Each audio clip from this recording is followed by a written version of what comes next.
Yeah, she wanna do it. She wanna, hey. Yeah, earn your position with the gods, you might beat the odds. Get the right lawyer, homie, you might beat the charge. I was young, but I remember Shaq breaking the glass. If I see 180 on it, then I'm doing the dash. You keep looking at me, if you want the dick, then ask. I keep the fishy bitches away, I don't eat bass. Oh man, that sun feel good on me. All I really wanna do is smoke with the homies. Yeah, yeah, that sun feel good on me. Oh man, that floating sun show feel good on me. All I really wanna do is smoke with the homies, but I gotta get dough, then I smoke with the homies. Nigga, what? Ain't no player hating, we keep it solid over here, ain't nothing shaking, baby. Baby, fuck cloud, now I'm on the 10th floor. She passed out cause she ain't used to smoking all this endo. I'm a serious crime on the beat, bitch, I'm talking get more. Said he wanted 2 units by 2 p.m., that's a big 10-4. Friday the 13th, I broke my ball. Guess me in the trees, I was smoking, no, it's too damn strong. You ever fuck Florida snow in the summer rain? Sun still shining, pussy sweeter than a candy cane. See, with me, it's an endless waltz. Next gen type, make the impossible do a somersault. Like fuck Black Panther sucker, I'm Killmonger. Yeah. Feed a cranky bitch my dick to satisfy her hunger. You heavy flash like heavy lightning with no thunder. Can't ride around my city like that with no thumper. Only light to know that sun feel good on me. All I really wanna do is smoke with the homies. Yeah, yeah, that sun feel good on me. Oh man, that Florida sun show feel good on me. All I really wanna do is smoke with the homies, but I gotta get dough, then I smoke with the homies. Nigga, what? Ain't no player hating, we keep it solid over here, ain't nothing shaking, baby. Champagne and platinum lemon cherry taste so good. Let me up while I roll up like a real freak should. Mama Mia almost got me, but I rolled up nice. Up the difficulty level. What's up, Brian? What's up, everybody in live chat? Pull in. In these terrascapes, ate a few caps, now I'm seeing other worldly shapes. Captain save a whole nigga, you forgot your cape. Hit the like button, you know what I'm saying? Hit the like button, make sure like. Smoking F1 while watching F1. This like Ferrari, this shit's gonna be the best one. Still pulling highway maneuvers, call me Louis Hamilton. Still smoking spliffs, bumping Buju and Capleton. Keeping bad juju away, I'm having fun. My 9 is gonna ride with me, I got a gun. On a lighter note, that sun feel good on me. All I really wanna do is smoke with the homies. Yeah, yeah, that Florida sun show feel good on me. Shit, that Florida sun show feel good on me. All I really wanna do is smoke with the homies, but I gotta get dough, then I fuck with the homies. Nigga, what? Ain't no player hating, we keep it solid over here, ain't nothing shaking, baby. Yeah, another play, another day, another day. Yeah, man, it's your Perspective Facts podcast, man. I had to do it. Episode 49. I had to do it. Another code, man. Like, what's going on? We have a lot to talk about. You know what I'm saying? Let's come in here. You know what I'm saying? Grab your water. See that I have 2 really big monitors on here, as well as my tower, which, you know, grab your bottle, whatever you're drinking. You're drinking wine. You know, you're drinking, some Casamigos, some tequila, some brown, some white. Get in here, get settled. Grab your chips, grab your weed. Roll up. Get ready. Here, episode 49, Perspectives and Facts podcast. Are Africans off code, domestic and abroad? We're here. Come pile in. Hit that like button as you come in. Make sure when you come in, you're hitting the like button. You know what I'm saying? It's like a little donation to the movement right now. Free donation. The like is a free donation. Let's hit that like button and let YouTube know that this should be suggested in people's algorithms. And just to get down on a few of these topics, first of all, I want everybody to know that the Jacksonville Jaguars came back from a 27-0 deficit to pull off the 3rd biggest comeback in playoff history and the 5th biggest comeback in NFL history. AFC South champions. You know what I'm saying? I think we want to give a round of applause to the Jacksonville Jaguars. Duval County, that's where we at right now. You see it. Letting y'all know AFC South champs beat the shit out of the Titans. Let the Chargers come on in here, spotting 27 points and smoking on a pack. Before we get into that, I want to acknowledge the track we played in the beginning of this show was DZ Redline, Florida Sunshine. Awesome track, beautiful track. I'm going to talk to DZ Redline. I'm going to reach out to his people and see if we can negotiate some sort of deal to where I can go ahead and play that song and have licensing to that song and kick him some type of residuals. You know, I'm trying to have like a little song like how Kevin Samuels got that. You know what I'm saying? That one song, you know, I want to have a nice little theme song for my for my show. So hopefully I can reach out to DZ Redline's people and we can work out some type of deal and get that license for our show. But getting back to the Jaguars, we came back from a 27-0 deficit. I was at the game. If you see me on Instagram, high_life93, I was out here stunting, fronting, shining for the world to see. Big pimping, yes. Big pimping in the buzz zone, blowing that za like I told you. You niggas. blowing za? Hey, we turned buzz on to the buzz zone. You can blow za in the buzz zone? I don't know what you can do. I know what I was doing. Oh, damn. Okay, Florida boy J, that thing on the trigger. Okay, I know what real niggas was doing in there. You know what I'm saying? I made sure we had that pipe. You know za! We turned the buzz zone into the buzz zone. You feel me? That's what we were doing. You know, real niggas knew. Okay. Real niggas knew. You know, when you was walking through that motherfucker, you had a ticket. Get your fancy sandwich and your nice little drinks. We was with the real niggas. Okay. You were smoking heavy. Yeah, with real niggas. Did you mention the show that you were going to the buzz on, the Fly Nigga Time or whatever? Oh, yeah. I already told niggas I was on Fly Nigga Time. I told niggas like I was Nostradamus. I predict the future. I let niggas know I was going to be out there in the buzz zone, blowing the gas, 3.5 in the back foot. You know what I'm saying? You know, we was doing our thing. First of all, 3.5? 3.8, 3.5 in the wood. That's how we was blowing it down. Whole elbows and rolling up the dough. Hey, listen, niggas wasn't ready. Niggas weren't ready for the big za. Before we get in the big za, let me salute to Brian. Brian, what's good? I see you in the building. Big Cuz, Big Bang, Big. Ayo, I see you in the building. Trouble, what's up? What's popping? We out here, troll baby alumni. You know what I'm saying? We lit. You know what I'm saying? I know y'all seen last week when Zach Lee went on Avo, the comedian, but salute to Avo because Avo's a great salute to Avo, but you just couldn't. Yeah, but you know, but what I'm saying with Avo, he has good commentary on like a lot of shit that be going on. So like, you know, I don't want him to think that Zach Lee name out your mouth. His opinion isn't valued, but Zach Lee was on another type of time. So we're gonna we're gonna just salute to anybody who calls in and has good things to say or wants to contribute to the platform. You know what I'm saying? It's always welcome. So people who always, speaking of people who always want to contribute to the platform, we have the homie. Hey, how do you want me to introduce you? You know what I'm saying? What do you mean? You gotta, what do you want to be introduced as?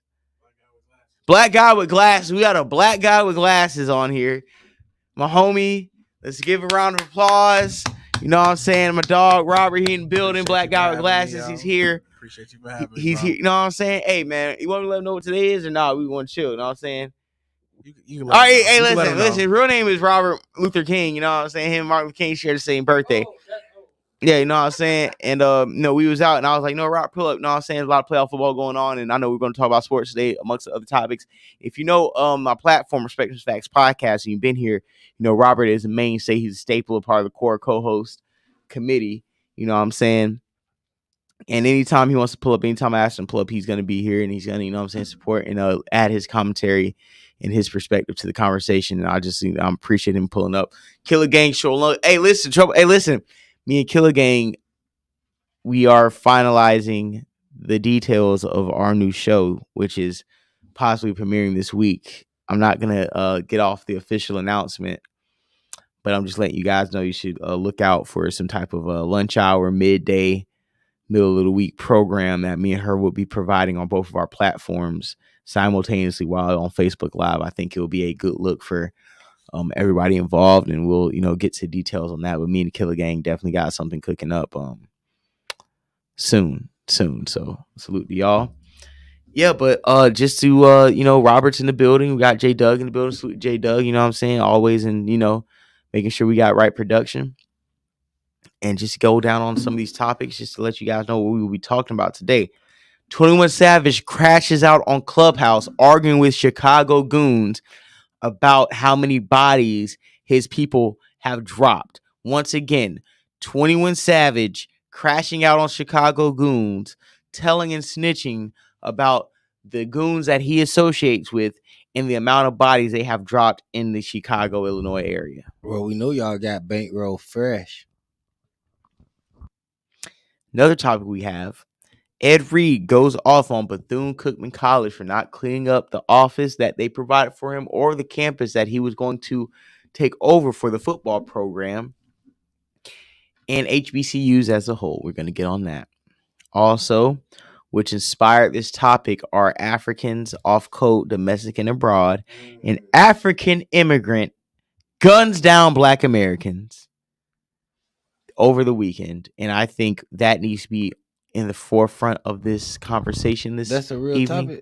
topic. That is a real topic. Wow. Okay, we'll bring that in. Wow. That is a real topic. And we might have to start with it. That's why we might have to start with being a part of the African American, the Black American, FBA, the FBA B1 community. I don't claim FBA, but you claim FBA. I claim FBA. There you go. I claim FBA. Okay. B1, you know, I'm part of the lineage conversation. So we're going to talk about that. Also, Kodak Black and NBA YoungBoy squash beef, and I feel like that is a super huge situation at hand, and I'm very excited at the fact that they were able to squash the beef and come to some type of agreement, because I feel like they're really some of the top two best rappers in their little their age group, and they can both get Lil Baby out of here, because I feel like both of them got bigger fan base than Lil Baby. Also, one of our Dirty Mac and Hall of Famers is in this story. Andre Ryson says Tupac picked up LeftEye after she burned down his house. Salute to our dialogue, who will we get on that topic. Also, Keith Murray clip of the week. We brought it back. Keith Murray clip of the week. We brought it back. Jaguar Wright has a meltdown on IG Live, and we'll be breaking down the Jacksonville Jaguar 27-point comeback. But Jaguar Wright definitely had a meltdown on IG Live. It was crazy. It was insane. I enjoyed seeing Mammy swing for the fences. But before we get on that, J Doe, let me ask you a question. Would you like to go over the top FBJ roast of the week in Stars community section? Oh yeah, we can do that. No problem. Because I have to feed the troll babies. I have to acknowledge the insults, the comments, the hating, the trolling. I have to acknowledge the troll babies. We have to let the river. They are a good, prominent reason on why we get the numbers we get. They support the platform. They subscribe to the channel, and it's only right that I acknowledge them and let them eat. You know, even looking in the Stars community section, we got over 100 likes. We got 106 likes in 3 days. We do really, really good in the community section in the Star Report. I really appreciate how you guys always make sure that whenever I post that you remind Star that you guys, you guys fuck with me. You know what I'm saying? I'm popping. So let's look at a picture. First of all, let's let them know. That's real hood niggas know, real niggas know. Gas station white tee. That's how we do it. You don't supposed to say 666. Corner store white tee. No, that's why it says 555. You know what I'm saying? Hey, what's the math for today? What's the math for today? You since you know numbers, you got there playing goddamn lottery tickets. What's the math for today? All right, that's what I'm saying. Let's not talk about numbers. We don't know these numbers. Peace and everlasting. Okay. I don't know the math, so I can't confirm whether he's lying or then capping. check your math, sir. See, see, he might know the math. So first of all, we got the white tee. You know what I'm saying? We got the spider sweatpants. You know what I'm saying? Those easily $200-$300 sweatpants right there. A lot of you niggas can't even cop them. You know what I'm saying? And we got the Kentucky Dunk lows. You know what I'm saying? Matching with the spider sweatpants and white tee. Something simple. You know what I'm saying? With a little light drip. You know what I'm saying? We're matching with the blue background. You know, something light. Doesn't matter because the troll is gonna eat. So going to the first comment, they're going in already saying, I see Brittany Griner living her best life. I respect the dude that puts himself on a line of fire, kinda, respectfully. Mom mad as hell for ruining her guest room wall. About posting next to Bob, Rasta man would call FBJ fashion dread. Why is Jonathan trying to look hard? He has a female voice. Salute FBJ. Let me like that comment. Shout out to Florida boy gay. Why has I got 20 comments? 20 likes. if do you even lift bro was a person? Post op Jonathan looks like he's been reading those Jordan Wells books. FEJ made it rain at City Trends. That was a mean one. Thought Gunplay was sober until I read the caption. All right. Damn, nice pick. Love the Bob Marley in the back. See, that's the women. That's Vonnie. Salute to Vonnie. You know what I'm saying? The women show love. You know what I'm saying? FEJ looking like expired milk dud. Oh, no. Peekaboo, we see you. Z-Snap. Rory Spears, nice colored contacts. Peekaboo, I see you. Hey, girl. Fuck boy Jay. Only young boys think having J's is fly sneaker collection. I have on Dunks. Bro, niggas be hating so hard. Niggas don't even know what the fuck they niggas be hating so hard they can't even see straight, bro. That's how you know. Old shit. You got J's. That's how you know the hate is strong, man. Hey, niggas hating so hard they can't even see. Oh shit. The hate turning niggas blind. Blinded by the hate. Tabernacle. He be telling his bitches he's ticklish.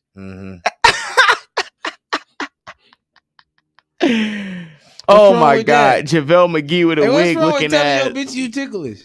Listen, man, that ain't. Listen, we just gonna keep waiting. We just gonna keep reading. I'm only saying if you don't want to be touched, they're like, yo, don't touch me. FBJ, y'all hard in the comment section. Pause. First round WNBA draft pick. He's 5'7", wearing a size 12. I'm actually 5'7", wearing. No, I'm actually 5'11", wearing a size 11. I don't know why y'all hating on me, man. Y'all niggas is real weird. What's the white spots on your leggings, girl? Get inside. Nigga. No. Morning pictures by his boyfriend. Looking like a sober precise. A powderless precise. FBJ, like y'all don't know it's some good pussy under these sweat looking ass. Oh, come on, man. Mom's basement. Come on. What type of fake crip is this guy rocking with all blue? Damn, like I can't even match with the color. Yeah. Looking like he took a picture at a hole-in-wall Jamaican club in the middle of a hood down in Florida. Bro, y'all niggas is adding sauce. Listen, I think read enough, Rose. Y'all was going hard. Hey, salute to the live chat. Salute to y'all in here. Rose and Jay got his outfit from Belt. Voice sound raspy. Yeah, man. We was at the goddamn Jag game going crazy. Going up, man. We up, man. Going to the Super Bowl, yes. Listen, I'm taking a shot for live chat. Let's go, LPJ. Let's go. Jaguars in the playoff. Let's go, LPJ. Nigga, this is Martin Luther King's birthday. I wish you had a white bitch right here to get butt naked. Robert, why you ain't bring the white bitches to get butt naked, man? Hold on. Now, what do you mean, hold on? What do you mean, hold on? Where's the white bitches getting naked? Yeah, he's sipping too. He not gonna show his face. What you sipping? Wine coolers? Hey, man. Hell no. You know I'm drinking tequila. Come on now. I'm just saying, why you ain't bring no white bitches for Martin Luther King Day and your birthday? It's MLK Day, bro. No white bitches. Not today. MLK Day means white bitch day to me. Mike would have been okay with it, but nah. In New York Giants, we're going to talk about them goddamn Danny Dimes and the Giants, man. You know what I'm saying? We not smoking on an MLK pack. See, that's a tether non-FBA comment right there. Let me point this. This is a non-FBA tether comment. Exactly. Get this nigga up out of here. We are not smoking on a Martin Luther King. We are honoring Martin Luther King. Interracial legally? But Martin Luther King fucked us up, man. But salute to Martin Luther King. We will honor the great Martin Luther King. But Martin Luther King should have kept us desegregated. We have to acknowledge that. Cause I think we would have got some white pussy naturally. We didn't have to. We didn't have to do what? Up. We didn't have to give up all our independence. Now we black. I was just thinking that today. I'm like, yo, these are our thoughts on Martin Luther King, right? This is the second. It's not on Martin Luther King, but Martin Luther King just wasn't what black people needed, I would say. What do black people need then? We needed to be apart from the white man. We were already apart from the white man. We need to have our own infrastructure. We had our own infrastructure. We need to maintain that. We did. We didn't. Yeah, we did. We had the same amount of wealth that we got right now. We just own more businesses. No, we got less wealth. Oh, so we're less than 1% at this point. Yeah, we less wealthy than. All right, so we were better. Then. So we were better off where we were. Yeah, that's what I'm saying. We was better off without Martin Luther King. Hey, salute to you, because I already know real niggas. I already know real niggas take the salt and vinegar chips. Those be the best ones, man. But I'm not trying to shit on Martin Luther King. He did what he thought was right. Well, my thoughts on. Oh, go ahead. My bad. I'm sorry. I ain't got no thoughts on Martin Luther King. I'm just saying what it is, man. Would you like to have any thoughts on Martin Luther King, sir? You know what I'm saying? Since y'all do share the same birthday, y'all share the same day of freedom. I agree, yo. He did what he had to do at the time. But he fucked us up. We probably should stay segregated just to have our own infrastructure. Separate but equal. Alvo say Martin Luther King was boule. Martin Luther, man, let's just keep it a buck, man. Go ahead. Martin Luther King was working for them people, man. Martin Luther King was an agent. See, y'all always want to talk about agent this, agent that. Martin Luther King was an agent, my nigga, for the Communist Party. I might change my title with Martin Luther King, an agent. Bro, Rosa Parks was an agent. These black leaders, yes, for the Communist Party. Bro, do you know the NCAA was started by a white person? The NCAA could not get black people. Hold on. No, NAACP. No. NAACP. Yes. Was this nigga started by a white person. This nigga said college football. Put the mic down. Mute yourself. Cut his mic. This nigga said the NCAA was started by white people. I said NAACP. You said that shit. But nigga, the NAACP nigga, you said, was started by a white person. Nah. You said you ain't speeding past the fact you thought you was cooking college football playoffs. White people started NCAA. White people started college football playoffs. That's a fact too. No, listen. We can continue. Continue your rant. I didn't have to stop the whole. I had to take. I didn't know I said that, but listen. White people started the NAACP. They could not get black people to fuck with the NAACP.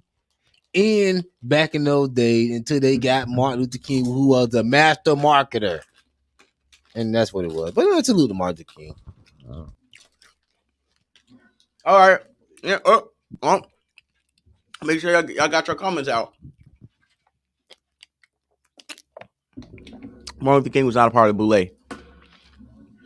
If you ever studied the Boule, you'll understand the Boule actually had a brown paper bag test. If you didn't pass it, you were not part of the Boule. Luther King was part of the fraternal order and the Freemasons. He was part of that. But Malcolm X maybe could be part of Boule because of skin color. But Boule were high yellow people in politics, in education, and in medicine. If you really study Boule, the Jack and Jills, people like that. So Al Sharpton is not Boule either. You really gotta understand the Boule are really, really light people. You just gotta read people. You gotta read books. Read our kind of people. It breaks down the Jack and Jill to Boule pipeline. You know what I'm saying? Go on YouTube, type in UB News Boule. It's about 11-part docuseries about the history of black leaders, the Boule, the Freemason groups, what got black people on that. Well, in fact, we can type that in now. Because I would like to give I would like to give UB News some props. You know what I'm saying? I don't want to go super off code because I know we're giving our thoughts on Martin Luther King. My thoughts on Martin Luther King was that he did what he was supposed to do. He was palatable enough for white people to advance common civil rights for blacks. So I will say Martin Luther King was a necessary person for that. I heard Martin Luther King didn't even write the I Have a Dream speech. What's so bad about that? I heard I Had a Dream had a ghostwriter, nigga.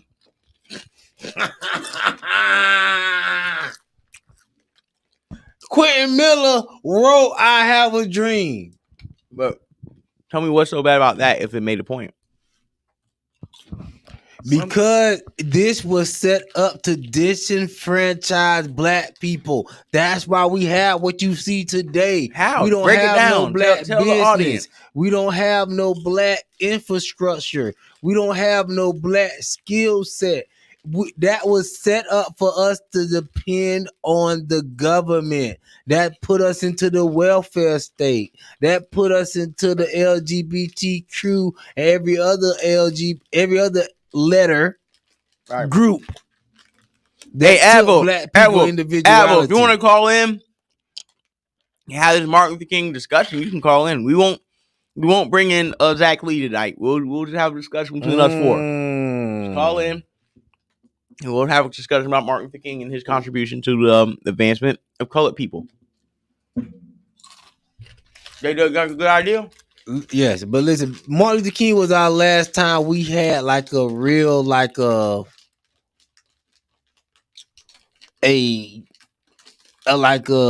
unity. After Martin Luther King, it really like we didn't really have no unity because we integrated with the white people, and that's what it was, bro.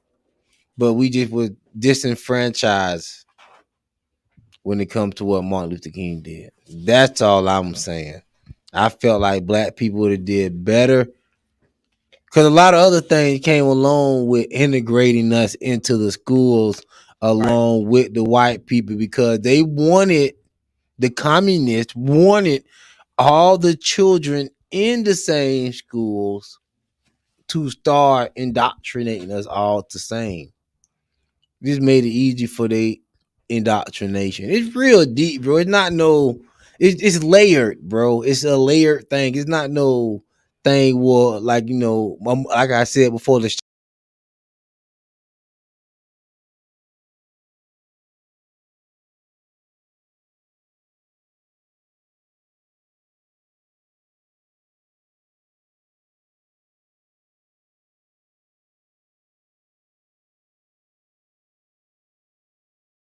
see, that's what I'm saying. It's not all right. Well, I might be telling too much truth, okay?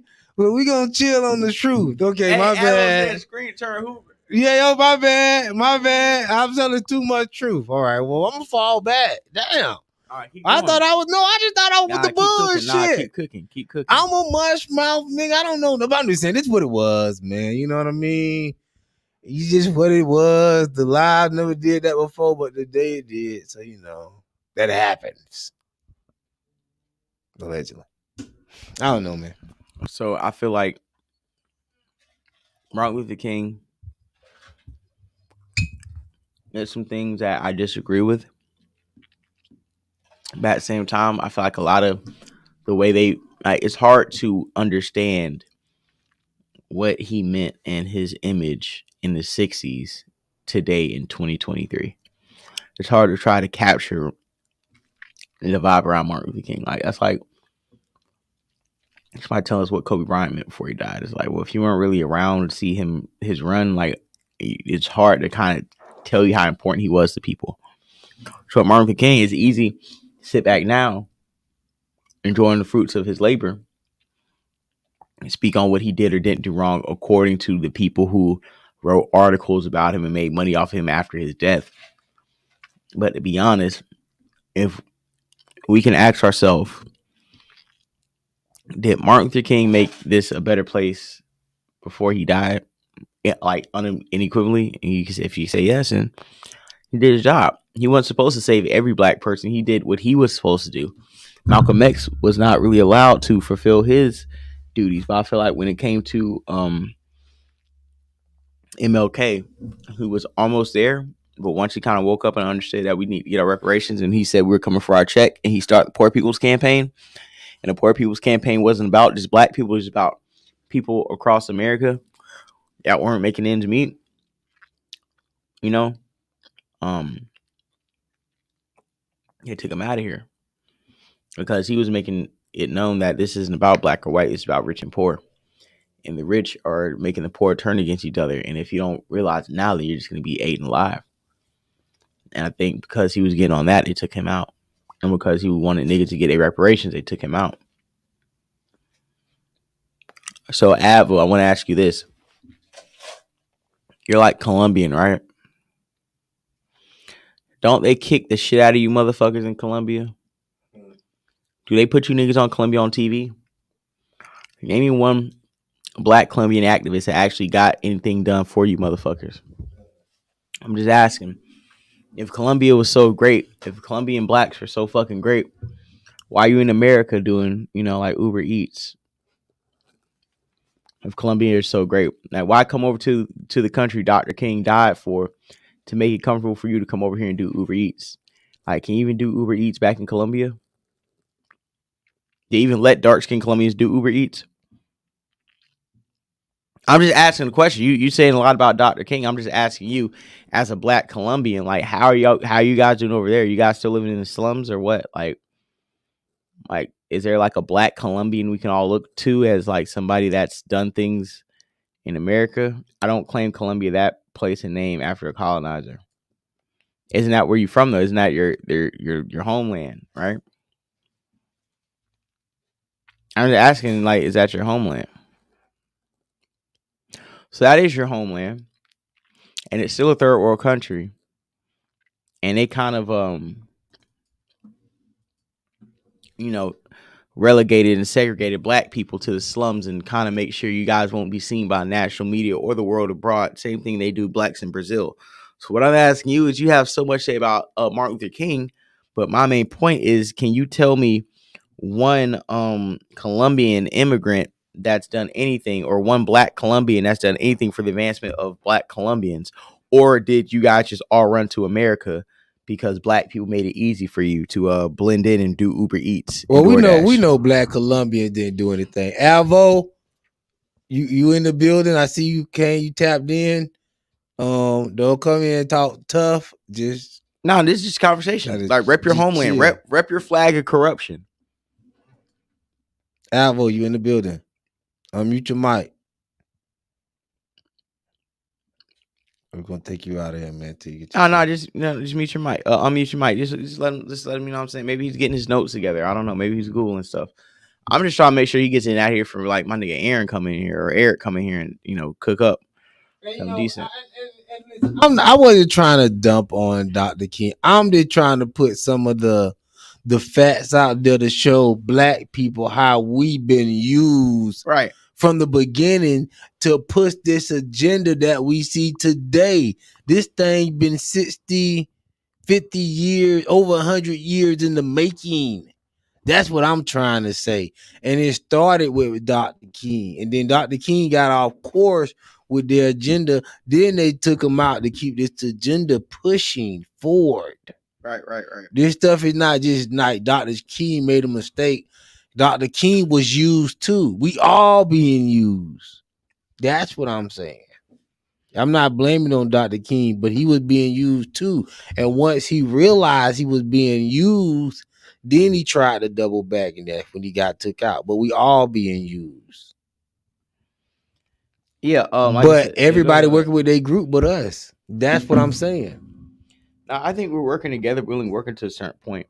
A certain point. It's not no point in everybody else. It's a point with us, not with everybody else. Well, I mean, I don't know. We're having a good conversation. But yeah, I know. I don't know anything. Let's get into these topics, though. You know what I'm saying? Let's get to these topics.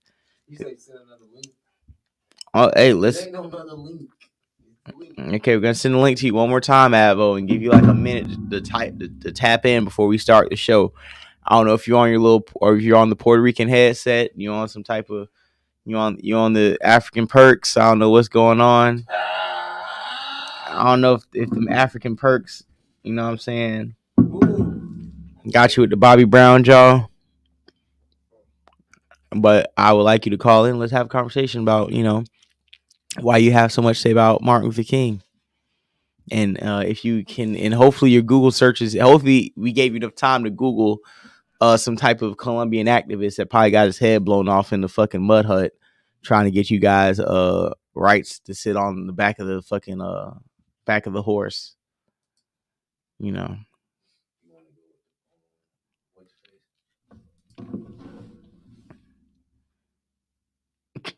Yeah, let's go with what topic we want to talk about.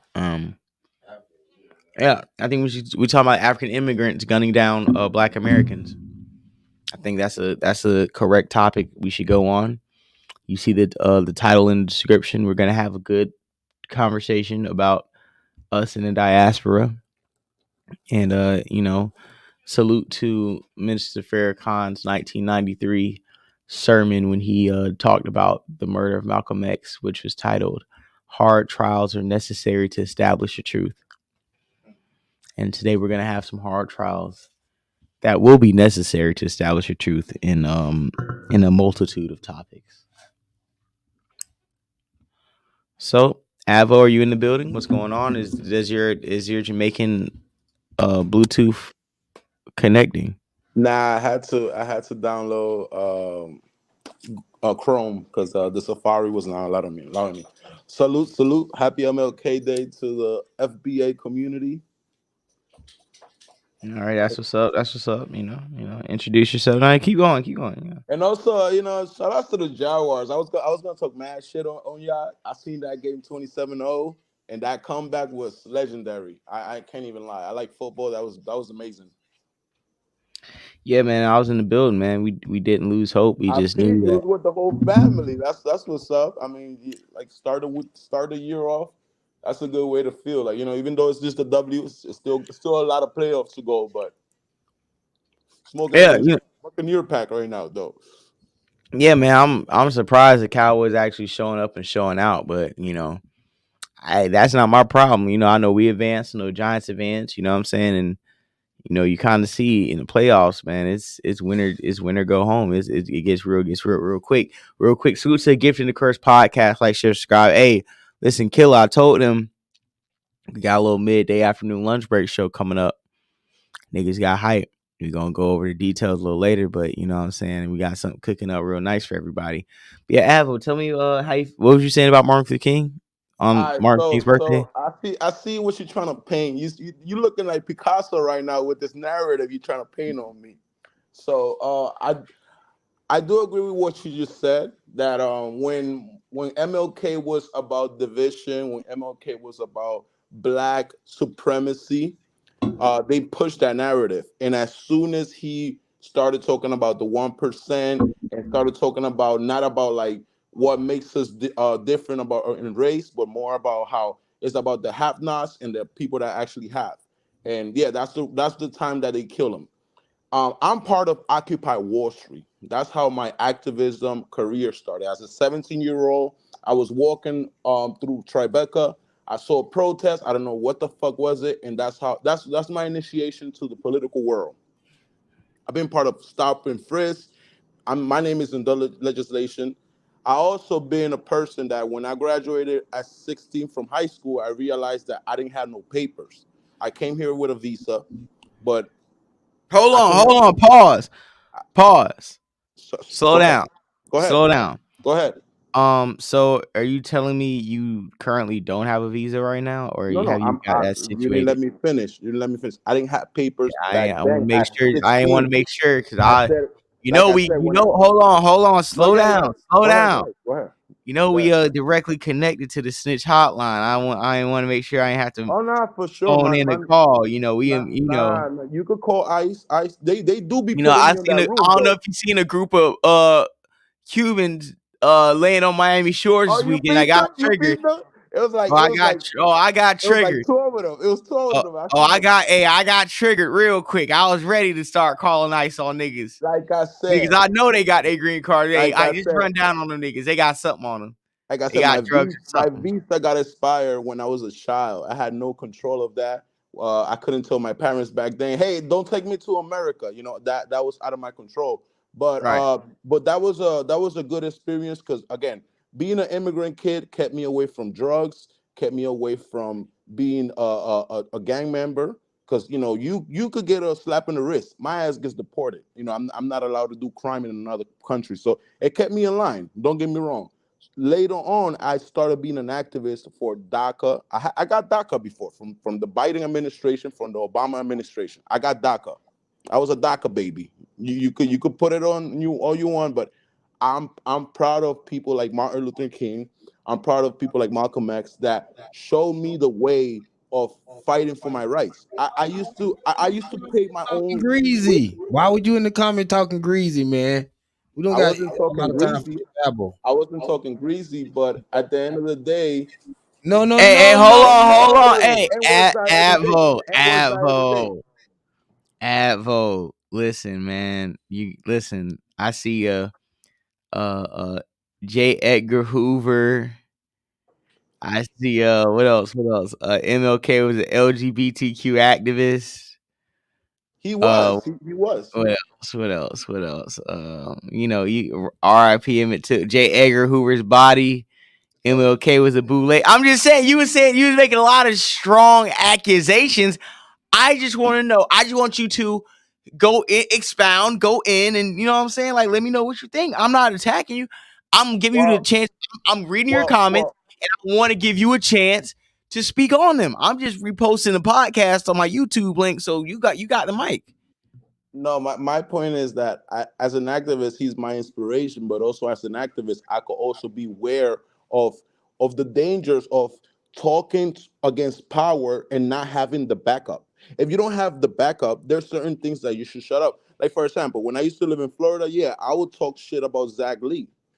Now that I live in California and I live in Los Angeles, I know I'm in a different jurisdiction. I got to follow the matters of the streets. Oh, Even though I'm not a street person. So you saying when you went to California in Zach Lee's neighborhood, you figured out how to walk a straight line and stand correct and tighten up because you was in the territory of Zach Lee? Not specifically for ZL. So this say you were trolling, man. You were trolling. Not specifically for ZL for Zach Lee, but just on the fact that like you just marking yourself by doing that. You know, you don't go Mr. Tough Guy, because there's gonna be another tough guy regardless of everything. But going back to MLK, I just feel like people got to be more informed about his alienations, because he was just not a black activist. He was pushing all the narratives, you know. Like, what narratives? Educate us, man. I'm just trying to. You make comments. I want to be educated. I'm not gonna go crazy on you. You know, this is one of the most prominent figures in American history. Probably easily a top 10 African American of all time, maybe number one. But Martin Luther King did help usher in what we see now, the fatherless homes, the welfare state, the poor mindset of what we have in the black community now. He did usher that in. Tell me how he ushered it in, J Doug. I'm just by galvanizing that over exaggerating a condition that was in the South back then. And I also disagree with your comment about because he was not light enough, he was not good enough to be Boule. I disagree with that. I think that the fact that his background is kind of like a religious background. He was part of like a church, I guess. You know, he's a reverend. Let's just say. You know, so that equalizes not just, obviously not physical whiteness, but that equalizes like pureness. That equalizes like a different hierarchy than a sharecropper, than a dark skinned, house Negro. Like, what is it? Not house Negro. What do they call it? Like field Negro, for example. So like, I don't think he represented that, because he was needy cut, he was well spoken, which is not bad. But I don't think he represented that. I don't think he represented the field Negro. I feel you. I think Martin Luther King, honestly, like I said before, I feel like he was a huge figure. He passed certain things for us as black people. I smell curry goat is crazy. I think he, made sure that we got certain bills, Poor People's Act, you know what I'm saying, fair housing.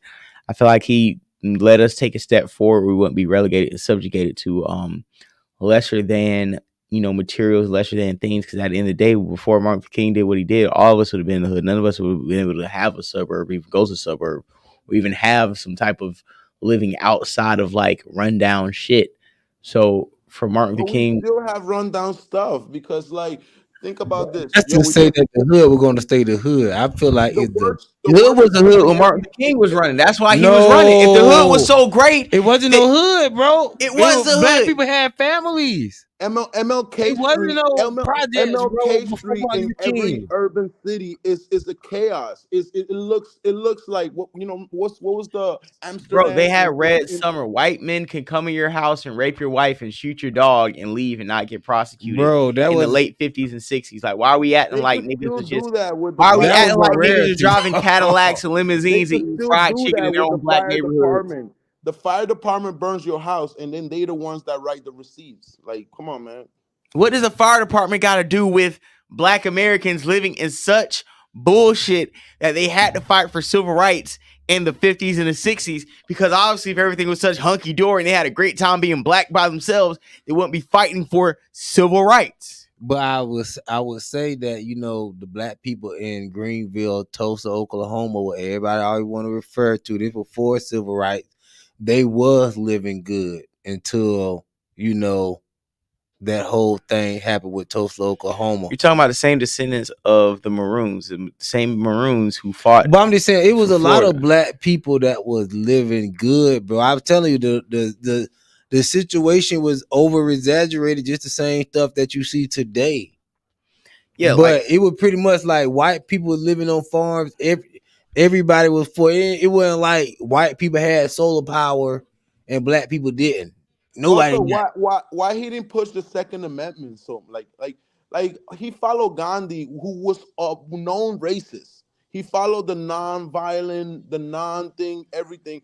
Yo, Gandhi leaded a lot of men to their death, literally walking through a desert to go to Pakistan. Like he divided a country, like that, like what we talking about. So that was his inspiration, and in reality, like you gotta, his McCarthyism was very eminent during the 1960s. His what is it? Who was paying for those things? It's like look, I used to be in 2008. I used to be in a lot of protests. 4 years later, we find out that the FBI said that Russians and even the FBI was paying for activists to show up in locations that I was actually in. Like they paid for those locations. So it could be the same situation back in the 1960s. You know, they paying for his trucks. They paying for the food. They paying for the pizza. Like, you know what I'm saying? They giving you shirts, you know, but who's really paying for that? Like nowadays they call it George Soros. Back then they call it McCarthyism. And he was part of McCarthyism. Jews didn't fuck with him. I think the ADL has MLK as a what's the name of the word? I don't want to say that word in your Anti-Defamation League, anti-Semitic. No, but I don't want to say that word in your thing because it will try to ban you. Hey, hit the like button too. While y'all in here, make sure y'all hit the like button. You know what I'm saying? Make sure Hit the like button, viewers. Bro. Yo, refrain from cursing. We're not allowed to curse no more on YouTube. Yeah, so listen, hey Avo, I'm gonna go ahead and wrap this up because, like I said, I gotta get into these topics.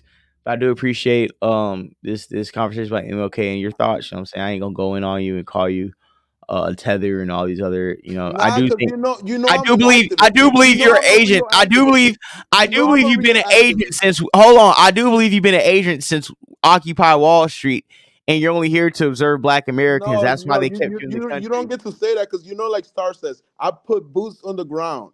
They brought you in here. I have said, no. You cannot use my digital footprints against me. Actually, my digital footprints are the things that actually gives me the freedom to speak the way I am. Because you could Google me and you go, oh, then who the hell is this dude? Yeah, Occupy Wall Street. Yeah, and I've been in front cover of the Wall Street Journal. How ironic, you know? You're on the cover of Wall Street Journal. For standing up for Eric Garner. So don't, like, you understand, like, as a New Yorker, I go hard for my city.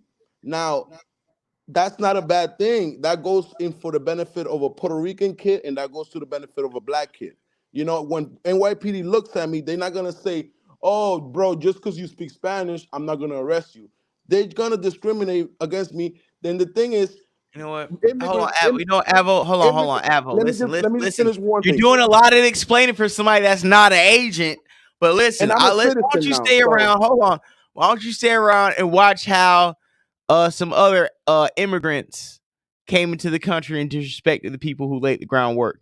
Stay along, and we're gonna roll this clip. You want to stay along and watch this clip with us? I want to hear your commentary on this too. Our background, go looking, bro. Go ahead. Let's run this clip.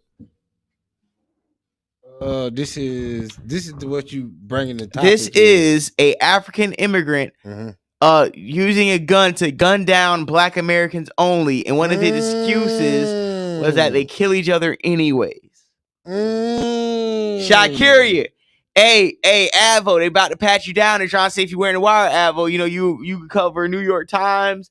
Got here Occupy Wall Street. I feel like they brought you over here in the life raft and gave you a green card to be one of these crisis actors. You know what I'm saying? And you surveilling real niggas to try to see who's the next Black American that's gonna stand up and be the next nigga. But I'm gonna relax because you know what I'm saying. We're gonna watch this clip and we're gonna go ahead and pass the mic around and make sure that we can have some good conversation around this.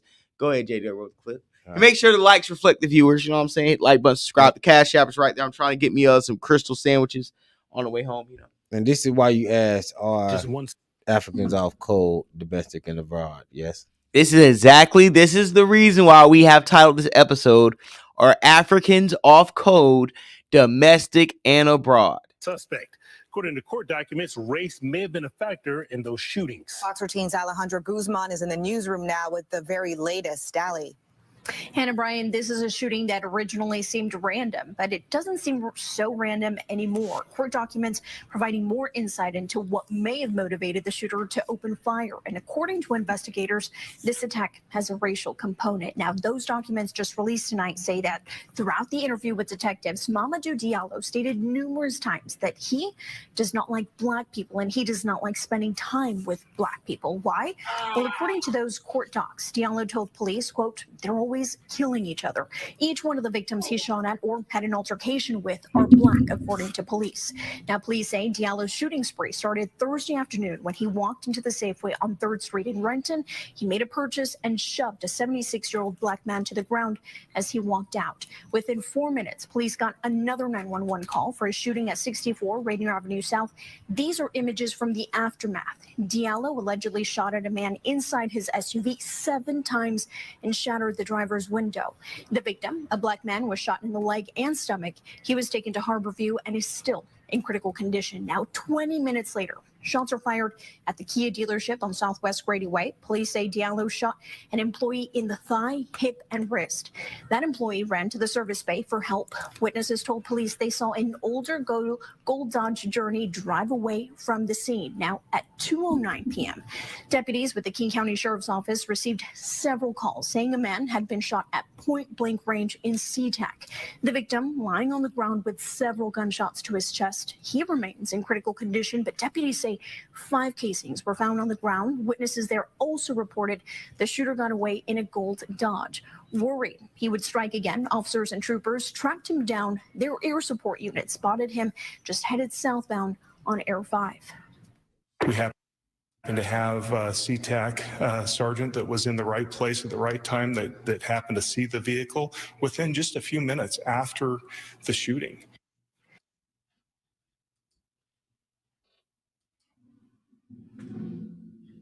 Abba, would you like to speak on that? You know what I'm saying? Tell me what you think about the situation.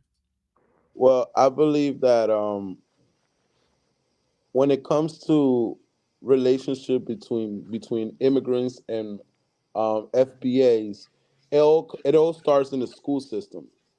No, go ahead. It starts in the school system because, like, just the way, like, let's say right now, like, I speak 4 languages, but everybody's focused on my accent right now. You know, I can't get rid of my accent. You know, as much as I try. You know, so like, let's say that will create a trauma that stop it. Stop. That will create a trauma.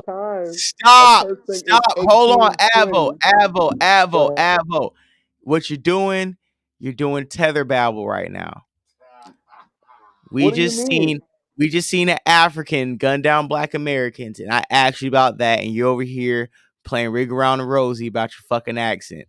Tell me what you think. African probably had U.S. Avo, like you make fun of him. Tell me what you think about the African shooting black Americans, domestic terrorism by foreigners, Avo. Tell me about the African gunning down specifically black Americans.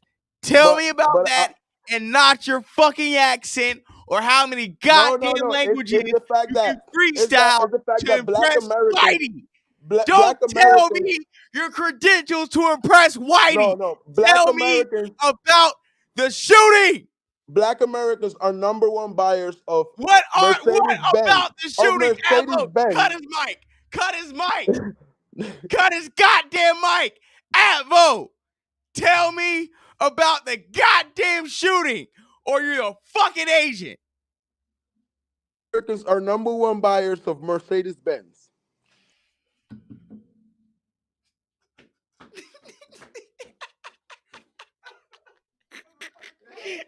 That nigga said Mercedes-Benz. Yo, Shakira, you see this fucking agent? Avo, once again, tell me your thoughts on the African immigrant coming over and gunning down specifically Black Americans because of his strong disdain for them. This nigga reading Go from a stat sheet. ahead, Advo. Talk about the video we just played. You have the mic. Go ahead. I throw you back. What about Liberia? What about What when Black about the Americans fucking video, Advo? One more time. One more time, Advo. Comment on the video we just played. Can you please, as a African immigrant from Colombia, a third world country who waves the flag of corruption, who came over to America for salvation, guidance, and a hope and a dream of prosperity to maybe have a white picket fence and a Caucasian woman and a biracial kid and a Dalmatian dog. Tell me, how do you feel about the video we just watched? What city was it? Hey, yo, hang up. Nah. Advo, you have a good night. Advo, you have a wonderful night. Get this nigga the fuck up out of here. Get him up out of here. Let's get you up out of here. They gave that man a stat sheet to read from, and he couldn't divert. That's how we identify non-FEA agents and trolls in the Black community. That's how we get tethers and agents of white supremacy and destruction of Black community about the paint. Would you like to say something, Black dude with glasses? You good? Yeah. Listen, that's my fucking problem. Advo, get your ass up out of here, Advo. I gave you multiple times to speak on the video. You know what happened? Advo didn't know what we was gonna bring up. Advo ain't know that shit popped off. Nigga see that shit like, oh, this nigga put out an ace of spades. I gotta deflect. That wasn't in his briefing package. Oh, no. Hey, it wasn't in his briefing package. He didn't know about that shit. Hey, that wasn't in his talking point package. That wasn't in his white supremacist talking point package. Oh, hell no. Be able to say we didn't let him land the plane. Nigga, what? Bro, we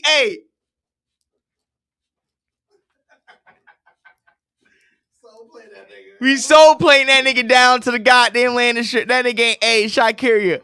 Get the boot. Hey, send that nigga to Guwai. Send that nigga to Guwai. Hey, listen, man. Listen. I didn't want to talk about Liberia, the Cameroon, Madagascar. What happened when your people came over here and gunned down Black Americans, leaving your mud hut and teepees to come over here and gun down the same people who laid it out on the line and put a Mac down for people like you to come over here and deliver our Uber Eats and DoorDash and take me to the fucking airport when my family's too busy working hard for his Black American dollar. I need on the day of Martin Luther King Day, if you are an immigrant, you need to call in here and put some respect. Put some goddamn respect on Dr. King's name. In the name of goddamn white Jesus, put some respect on Dr. Martin Luther King Jr.'s motherfucking name. And not forget that the African trip don't meet Mill. You Africans trip don't meet Mill because he went to y'all DMV and took pictures by the license plate. What is called the Jubilee Catfish Center in Africa. Meat Mill can't even go to North Philly and he can shoot videos in the White House for y'all niggas. He can't go in his own hood. Look at him. White tee, dirty white tees from the gas station. Philly niggas. FBA. Those the Philly niggas. Ooh. That's FBA. Hey, hold on. What kind of statement is this? What kind of sweet man statement is this? What do you mean? Y'all are sexualized. Somebody get on the coke with Jen on the line. Somebody please call on the blow with Jen with her long Men in Black stomach. Ooh. I would love to get on the blow with Jen in the building. And if somebody wants to send this clip to on the blow with Jen, on the booger sugar with Jen. On the booger sugar with Jen. Please let her know that we want all the smoke on the The Ben Perspective Facts podcast. Ben Gino for a 2020 twin. Hey man, she out there rolling Wu-Tang blunts. You know what I'm Oh saying? no, honey. So we're gonna get on the Meat Mill situation. Meat Mill went over to what was it, Ghana or something like He that. went over there to Africa. See, we need Anthony. Ain't Anthony Guyanese? See, Yeah, he went over to Ghana you know too. what Anthony thinks about this. Yo, Ghana been tripping. Oh, Tom Brady scored a touchdown. How are they tripping? Tell me what's been going on. Well, Ghana's been tripping. You know, a lot of musical artists have been going over to Ghana. So, people like Meek Mill, the Dream Chasers, and the crew, Chance the Rapper, Vince Mensa, and it's been drama. You know, Hold on, real quick. You guys can hold down. Gotta go to the restroom real quick. You guys can hold it down. yeah, All right. Continue to talk. it's been drama. You know, ever since these American artists have touched down in these places. You know, they got mad at Meek Mill for shooting a video at their Jubilee House. Do you know what the Jubilee House is? The embassy? It's like a presidential suite or something like that, right? Okay, some fly shit, you know what I mean? But we know we thinking we black is all good. And that's him and the crew. And you know, they shot a little video. It's not like they were smoking a blunt on the scene or nothing. They were just doing their thing. They make it sound like they was doing a tip drill video or something. Like, why you let them niggas? If you know them niggas, they rappers. Mm-hmm. You let them in the Jubilee House. This is something sacred to y'all. Mm-hmm. You let them in. They doing a video. I mean, what you really expect though? Yeah, listen. They don't know how American niggas get down. We do videos in churches, all type of shit. We'll do a video in church that ain't got shit to do with God At all. And on top of that, if you gonna let them in, when you let a rapper into the Jubilee House, I'm pretty sure if your shit's correct like it's supposed to be, they gonna vet the situation. Mm-hmm. Hey, hold on. This nigga Avo said Coke break. Bravo, man. Come on, man. You projecting. You're projecting what your community and your country does when they take commercial breaks. We go, SBA Black Americans go take restroom breaks. You Colombian blacks take Coke breaks. That's Colombian, so that shit on the corner. Trust me, I heard. Okay, about that come shit. on now. Avo, how come you ain't got no Colombian hoes for us? Agent Avo. That's your new name. Hey, that's your new name for the show is Agent Avo. Okay, until you can disprove the fact that you work for your J. Edgar Hoover's great grandson. You can't. That's your name now, Agent Avo. Let you know, okay. But I would tell them Meet Mill come over there and show love, and also we have. Y'all know that's why you had to leave. And also we had Chance the Rapper go over to Ghana. And let's break this Chance the Rapper film down. Wasn't he supposed to bring Dave Chappelle? Or did he bring Dave Chappelle? We said Chance the Rapper, he fake bad guy following the Back Starline Festival with Vince Mister in Accra, Ghana. The Black Lives came after the appearance of special guest Dave Chappelle, who previously made he said they mad because Dave Chappelle came and they mad about the previous comments that he made about the LGBT. That's the only thing. Community. Ghana is mad about this. Ghana, you all cold like a motherfucker, boy. You see this shit? FBA, did you get this article? FBA, Jay, did you get this article? I did not get this article. I'm finna send it to you so you can read it. So you can have the yeah, I did get it. Hold on, let me go. Do you want me to send it to you? I got it right here. That's the same article you sent, right? A black dude with glasses. That's all Vlad. I want him to read right here on Vlad. Okay, I want you to read Vlad too. Hey, everybody in the that's why we brought this topic up. BJ, go ahead. Hey, I just want to let you know we got 32 people in here. We got 32 likes. Please make the likes reflect the viewers. If you ain't hit the like button. Please hit the like button. The Cash App $ Florida Boy J.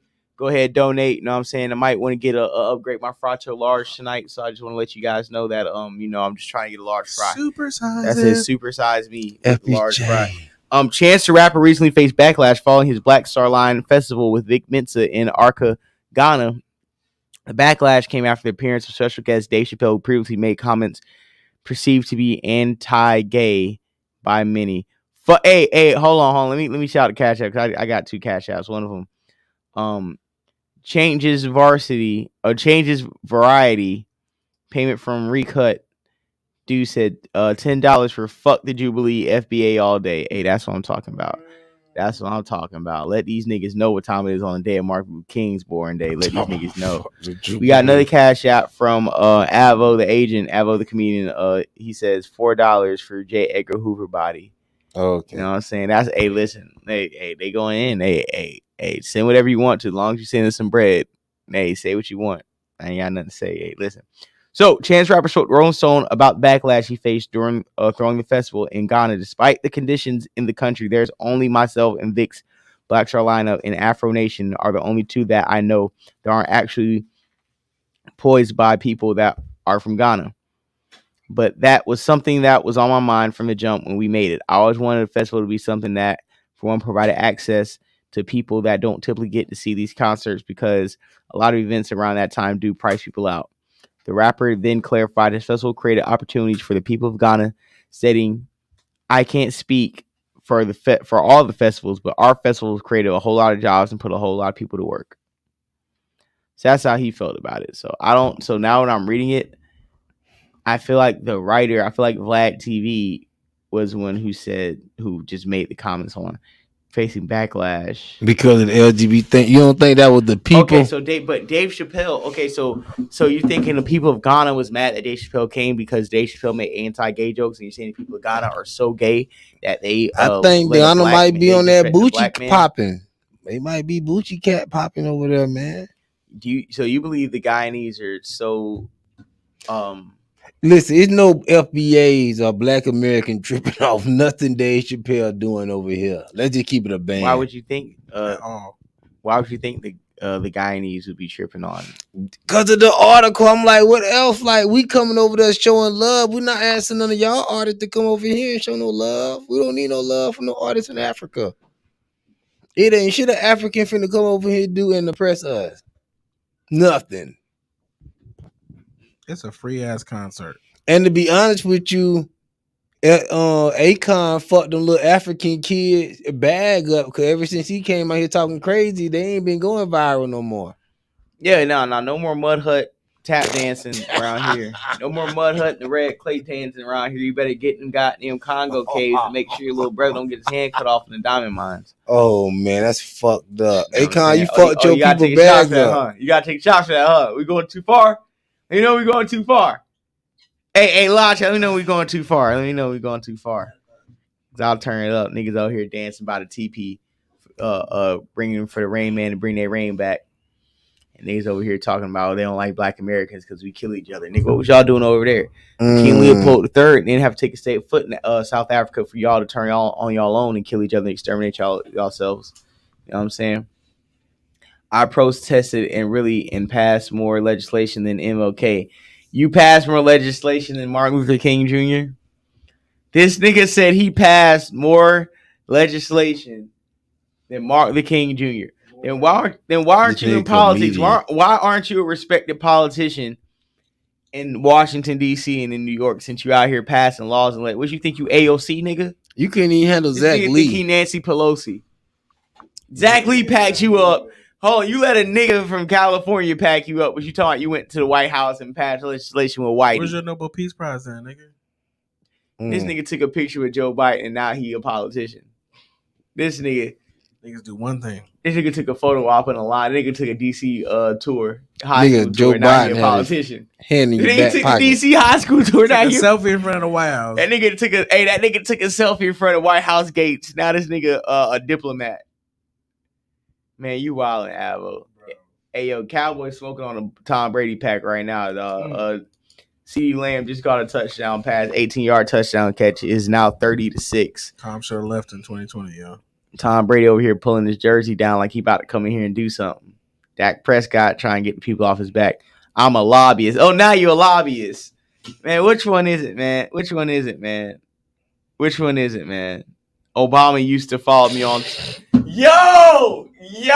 What's the next topic, Put man? your spreadsheet down. What's the next topic, man? Obama used to follow you. Why he stopped following you? He got a spreadsheet. Why you ain't tell us? They gave this nigga a spreadsheet to father read from, and he's diverting. You better stop. Right. Hey, you see Agent Avo in here with his cue cards? That nigga went to page 98. He dropped his cue cards. This shit's a shuffle. Now he's that scrambling. nigga shuffling the cue cards out. That nigga. Hey, she said you spelled agent wrong. Hey, damn. Hey, yo, this nigga pulled out the big gun. Nigga said, Obama used to follow me. You mean another African tether followed you? I bet he did. Nigga ain't say no black man followed no African, no freak, no B1 FBA nigga. Hey, let's take a shot for Colombian agents getting a green card for participating in photo ops on Occupy Wall Street. Some white intern. Oh, man, Abel, you tripping. Take a shot for them cue cards.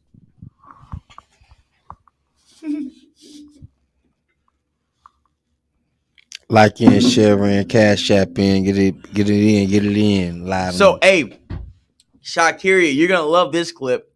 We got niggas on the clubhouse kicking up dust with 21 Savage, and 21 Savage playing the tough man game and crashing out and snitching. Another tether, UK tether, coming to America and cosplaying gang activity to profit off of black stereotypes. 21 Savage. Let's run this clip of him getting off code, another off code brother in our homeland of America. Salute Martin Luther King. Happy birthday. In this moment your whole life, so you can argue with a nigga on Clubhouse. You keep letting all these Chicago niggas boost your head up like y'all niggas ain't dying in real life, man. Stop playing. Then that sounds like a few niggas I know from the rag. All right, bro. So you saying y'all undefeated on that side? Y'all ain't took no loss. Man, every nigga that we beef with, nigga, 30 of they niggas get smoked, nigga, and don't nothing happen to us, nigga. In real life, nigga. It's real life, nigga. Man, hey, look, Cap, you from Chicago. I advise you to shut the fuck up. I advise you to shut the fuck up, because the niggas that I fuck with out there spanking shit. Oh, so shit. Stop playing. You tell it now. Y'all ain't spanking nothing, nigga. Snitching. That's the only thing y'all ever did. That's one nigga. All right, how many? Hey, look. All right, look. You would die. You would die, nigga. You would die. You would fight on this moment your whole life, so you can argue with a nigga on Clubhouse.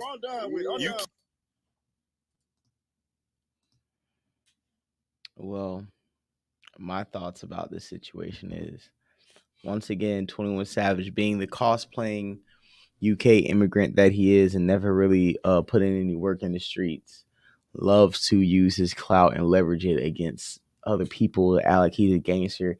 And see, he didn't say he killing shit. My niggas in Chicago killing. Why you telling on niggas?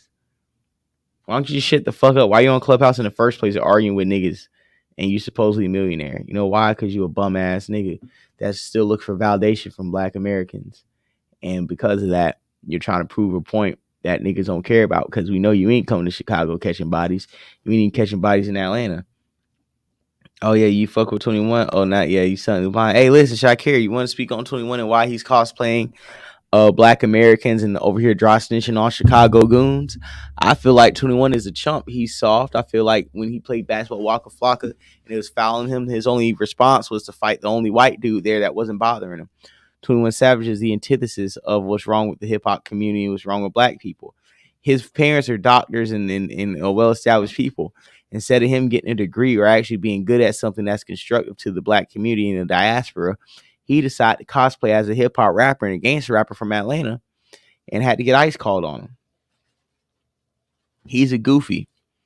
I would like for 21 Savage to go back home and reclaim his heritage and start making drill music, UK drill music, and stop cosplaying as an Atlanta goon.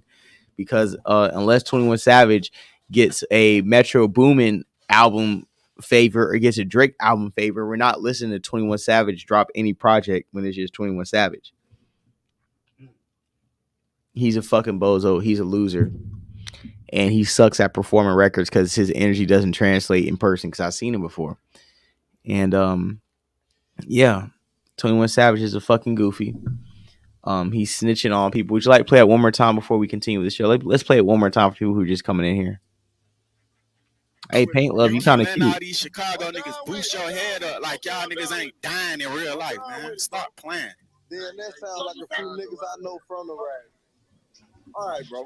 So you saying y'all undefeated on that side? Y'all ain't took no loss. Man, every nigga that we beef with, nigga, 30 of they niggas get smoked, nigga, and don't nothing happen to us, nigga. In real life, nigga. It's real life, nigga. Man, hey, look, Cap, you from Chicago. I advise you to shut the fuck up. I advise you to shut the fuck up, because the niggas that I fuck with out there spanking shit. So stop playing. All that shit sounds good. Y'all ain't spanking nothing, nigga. That's the only thing y'all ever did. That's one nigga. All right, how many? Hey, look. All right, look. You would die. You would die, nigga. You would die. You would fight on this moment your whole life, so you. So before we wrap this topic up, anybody got any last words on 21 situation?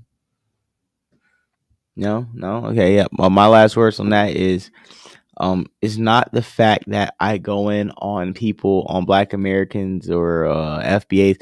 I go in on everybody. Like I said, Jaguar Wright's getting the smoke. We smoke on Black American packs almost every episode. So Black people around the world, once you get out of pocket, get out of code. Well, on your ass, how come you don't make news just being idiots? Why you always gotta make news by just like doing off code shit? So speaking of niggas get cool. If people didn't know, Kodak Black and NBA YoungBoy squashed their beef. And I feel like we need to talk about it because honestly, they're really the two biggest rappers of the younger generation.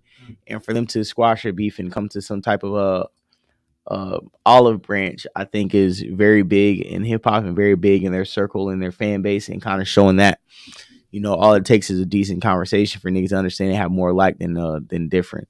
So let's go ahead and play this clip. I think just to give you context, NBA YoungBoy is FaceTiming Kodak and asking him about some Haitian dishes that Kodak can provide for him, and just letting him know what types of meals he needs whenever he touches down or gets in touch with his cook. I think it was very good, and I think it's just cool because, you know, Louisiana, Haitian, you know what I'm saying, that Creole, that French connection, I think they both have.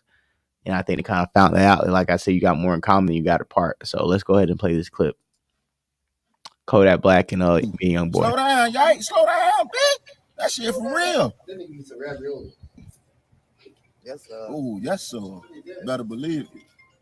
Yo, they ain't gonna do nothing but keep them things glossy and raw. Man, what that bitch tasting like? You ain't hear them yet? Yeah, y'all know what it is. Y'all see that right there? That's a slab of real. There you just hit, y'all. Oh, yeah? Yeah, that's like real, though. Real now. You ain't fucking old, man. You don't came to the trenches and the bandos to eat good with the lead. You know what? I'm telling who you is.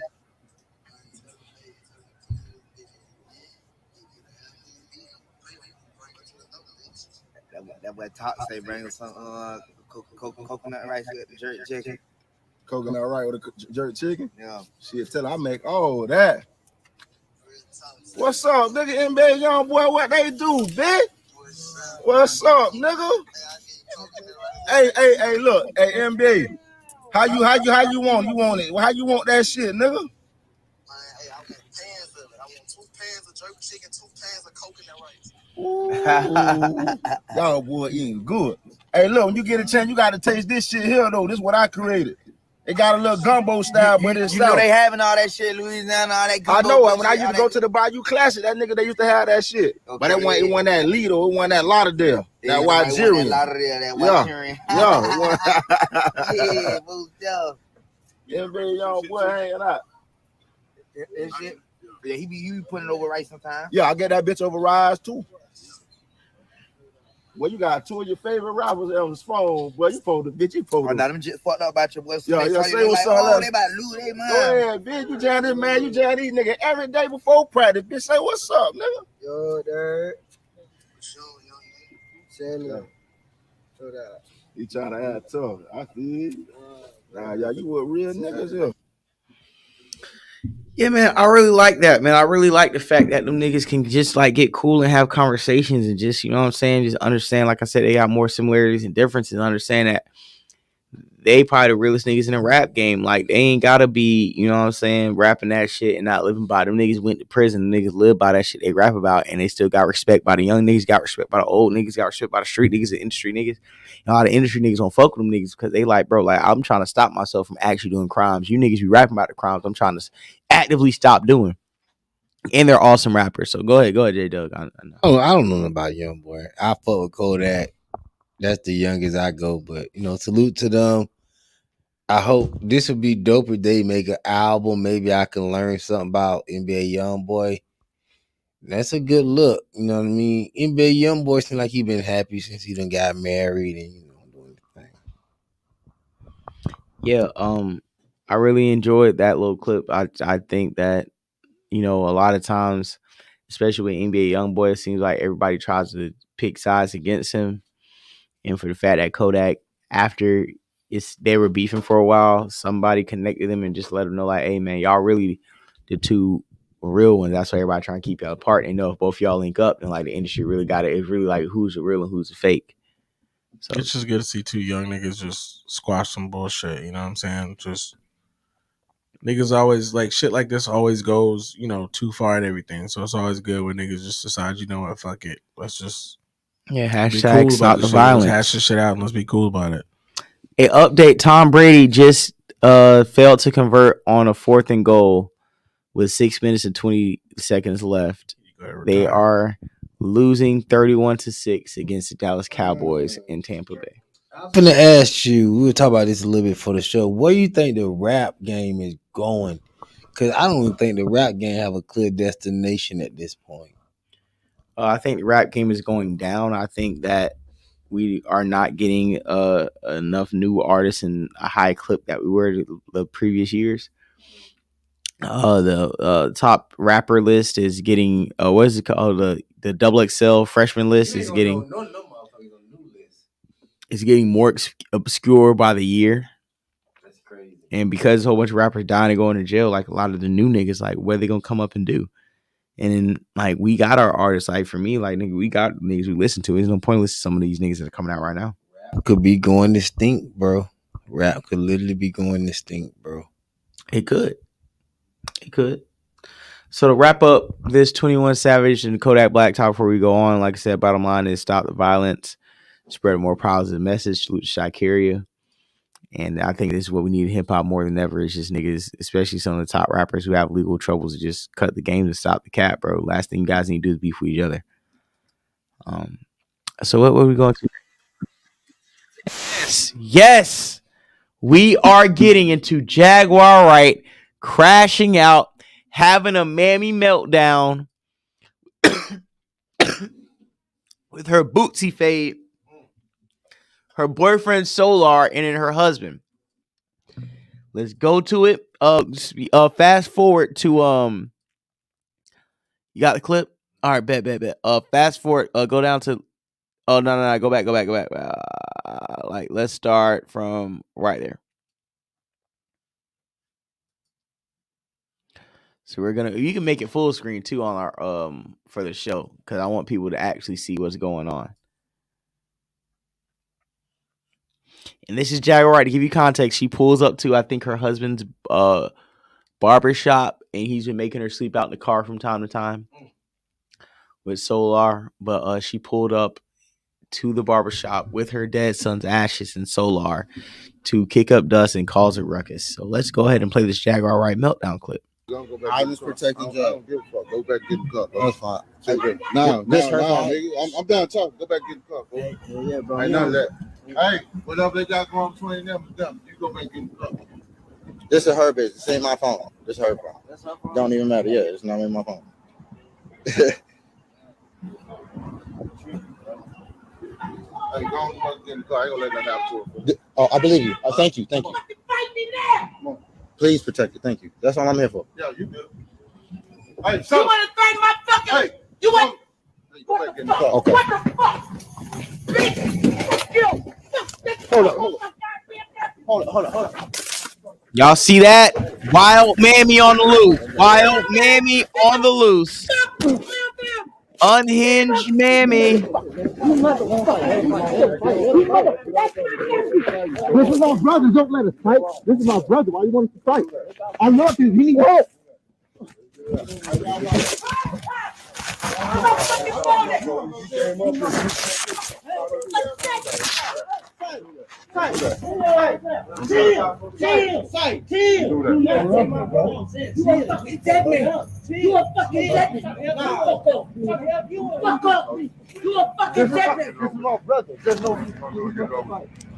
I love you, girl.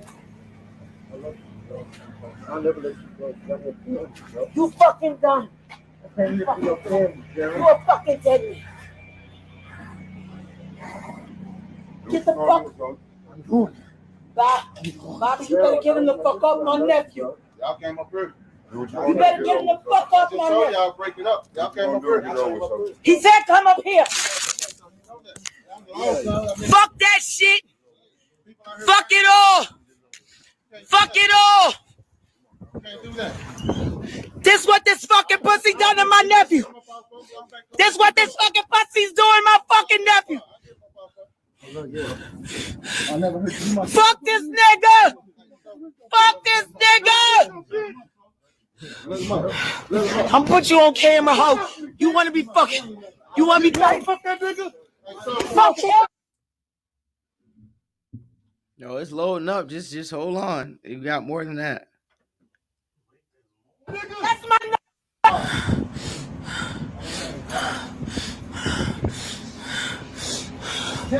They all fucking dead. They all y'all fucking niggas is dead. You fucking dead. You put your motherfucking hands on me, you dead. Fuck that. You fucking fake ass fucking gangsters. I'm blowing this shit up. I'm blowing this shit up.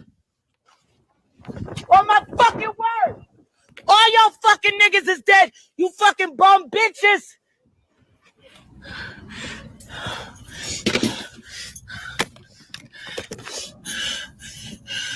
Solar! Solar! Solar! Solar! Solar! Look at her, the bootsy fade wilding out, getting out of pocket. Come!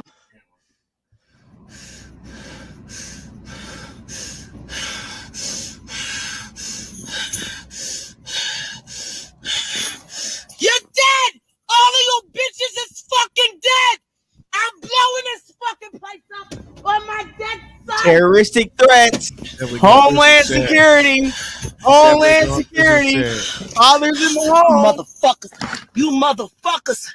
You fucking country bitches! I promise. Homeland Security, no black people got no access to no damn bomb.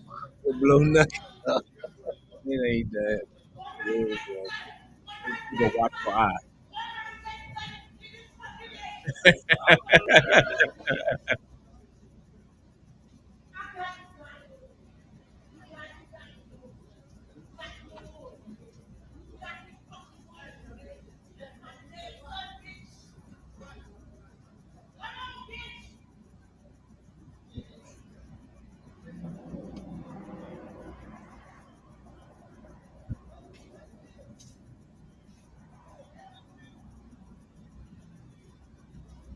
Now watch this. Watch this. We're not done. Go ahead, hit the like button, hit the subscribe button, hit the Cash App. This is your first time watching this BS. Just understand what's going on.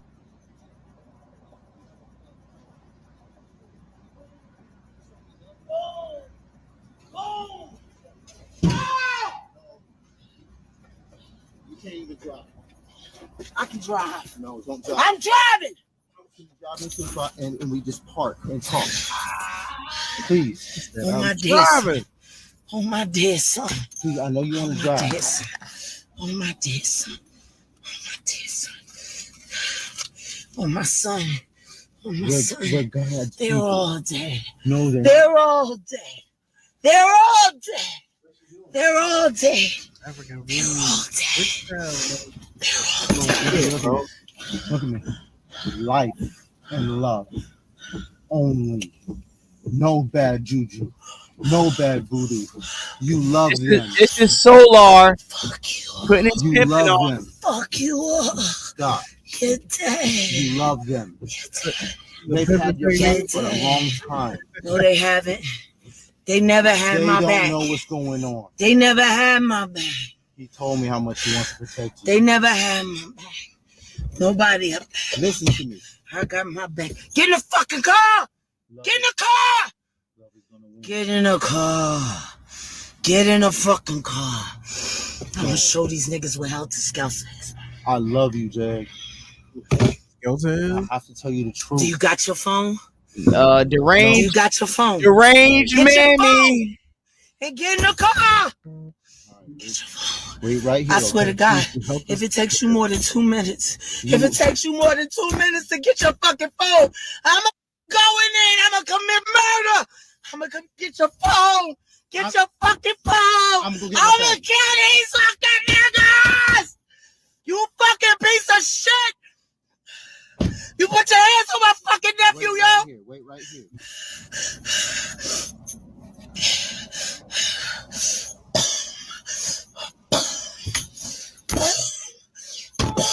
Why she keep saying boom? Give him his phone. Give him his phone. Give him his phone now. Give him his phone. Give him his motherfucking phone. Give my nephew his motherfucking.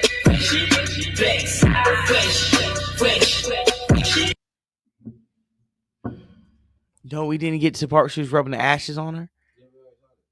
Oh, okay, cool. You see when he rubbed the ashes on himself?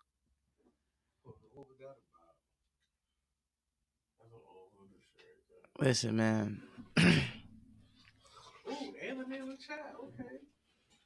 Hey, Anthony, man, we was talking about y'all in Ghana cutting up. Why you jumping in the chat now? Why? Where was you at 30 minutes ago, Ant? Where was you at? Don't act like you ain't got your updates on, Ant. Premeditate. Now you want to use big words, Ant. Where was you 30 minutes ago, Ant? Rob in the building. He see the bullshit. Rob not using the cut. We was talking about Guyanese situations. Hey, listen, man. Hey, Robert, know you in the building, Ant. Listen. To the Jaguar Wright situation, listen, all you niggas that led her to listen, the same niggas that believe Jaguar Wright believes every Illuminati conspiracy. You fucking goofy ass niggas. And see, now we're on Black Americans, right? You know what I'm saying? Just let you know it's fair. You goofy ass niggas believe Jaguar Wright and all the bullshit she spewed about the music industry and what she got going on and what she said. And y'all believed it because y'all wasn't believing Illuminati and these backdoor booty bandit parties in Hollywood and whatnot. And that is a whole bunch of weirdos. You don't want to believe that niggas is actually getting money, putting in hard work, getting in position. Y'all don't believe it's the all-seeing eye. And Jaguar Wright, this is how she used to bring niggas in. She would start out a topic, right, where it's something that is like common knowledge by the industry, right? And then she would segue into something that's like controversial, but it's not confirmed. And then as you're kind of like believing it, she'll bridge it into some totally different conspiracy bullshit. But because she already like brought you into the last two things, the third one is like you'll believe it because it's such bullshit. It's low key be like it be her word against yours, low key. So like you don't know the situation. I just want you niggas who believe Jaguar Wright and part of Jaguar Wright fan club to show your IQ test and let me know how smart you are, bro, for believing that dumbass nigga Jaguar Wright. That ain't Illuminati. That's called cocaine and other level 1 drugs that should be banned. That's that Fent. That's that Fenty. That's that Fenty fashion right there, nigga. Fent? She on that Fenty. Allegedly. We don't want to get sued by her public defender. Oh nah, she's straight flocking. So yeah, salute to Jaguar Wright for providing more content that we can laugh at. That was her son's ashes that she put on her face and was rubbing all her body like cocoa butter lotion with the bootsy fade. So let's get on this next topic. I don't love nobody that much. Watch who you have kids with. Gotta watch. Gotta watch. You gotta watch. You gotta watch. Young brother, you gotta watch. So is this the Tupac clip or is this Keith Murray clip of the week? Guys, you asked for it. We didn't give it to you last week, but we're giving it to you this week.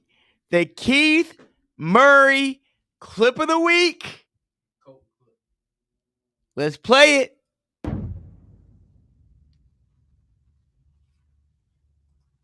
You was telling me before we did this interview about Pause it how really you and George Clinton was real cool, and I had no idea y'all was that cool, man. Yo, isn't this a baser hat? Like, why are you wearing this Hawaiian Silky Fame hat with this serial flasher trench coat and this back child support court date suit with the tie? He definitely just got that before he walked in.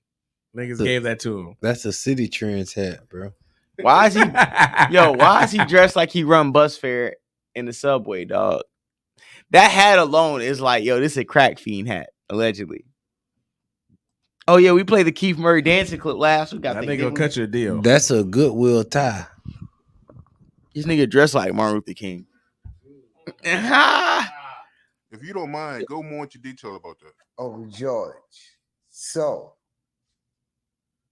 that's Uncle George. And I don't really have a lot of stories to tell, and I really don't want to talk about people's, drug use. But it's just funny because I knew him from Atlanta a couple of times. Then we was in New York at Quad Studio, and I was with my boy Kel Vicious. So back then, Uncle George drug of choice. This is him and George Clinton. He used to pack the pipe anywhere, no matter where we at. Everybody there. It could be Eric Sermon, Too Short. Uncle George packing the pipe, smoking that shit, blowing it in the air like it's weed smoke. Because the drug is a drug is a drug is a drug. So, we in the studio in Manhattan, we doing a record. And I'm with my boy Kel Vicious. And we in there all day. And smoke is everywhere. So mind you, we sold drugs. We cooked drugs. We bought drugs. So soon as we write the lyrics, we listen to the beat, and it's Kel Vicious' part to perform, to go in the booth. Yo, Kel stands up. I'm like, Kel, you ready? Like, yeah. So Kel stands up. Uncle George ready. Kel stands up. Kel stands up. Kel goes, holy shit.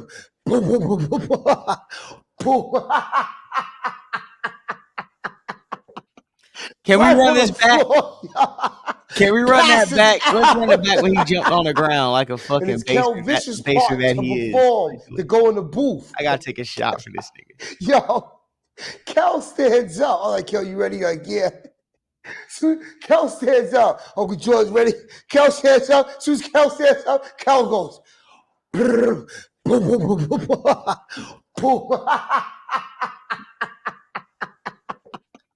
Right on the floor, passes out.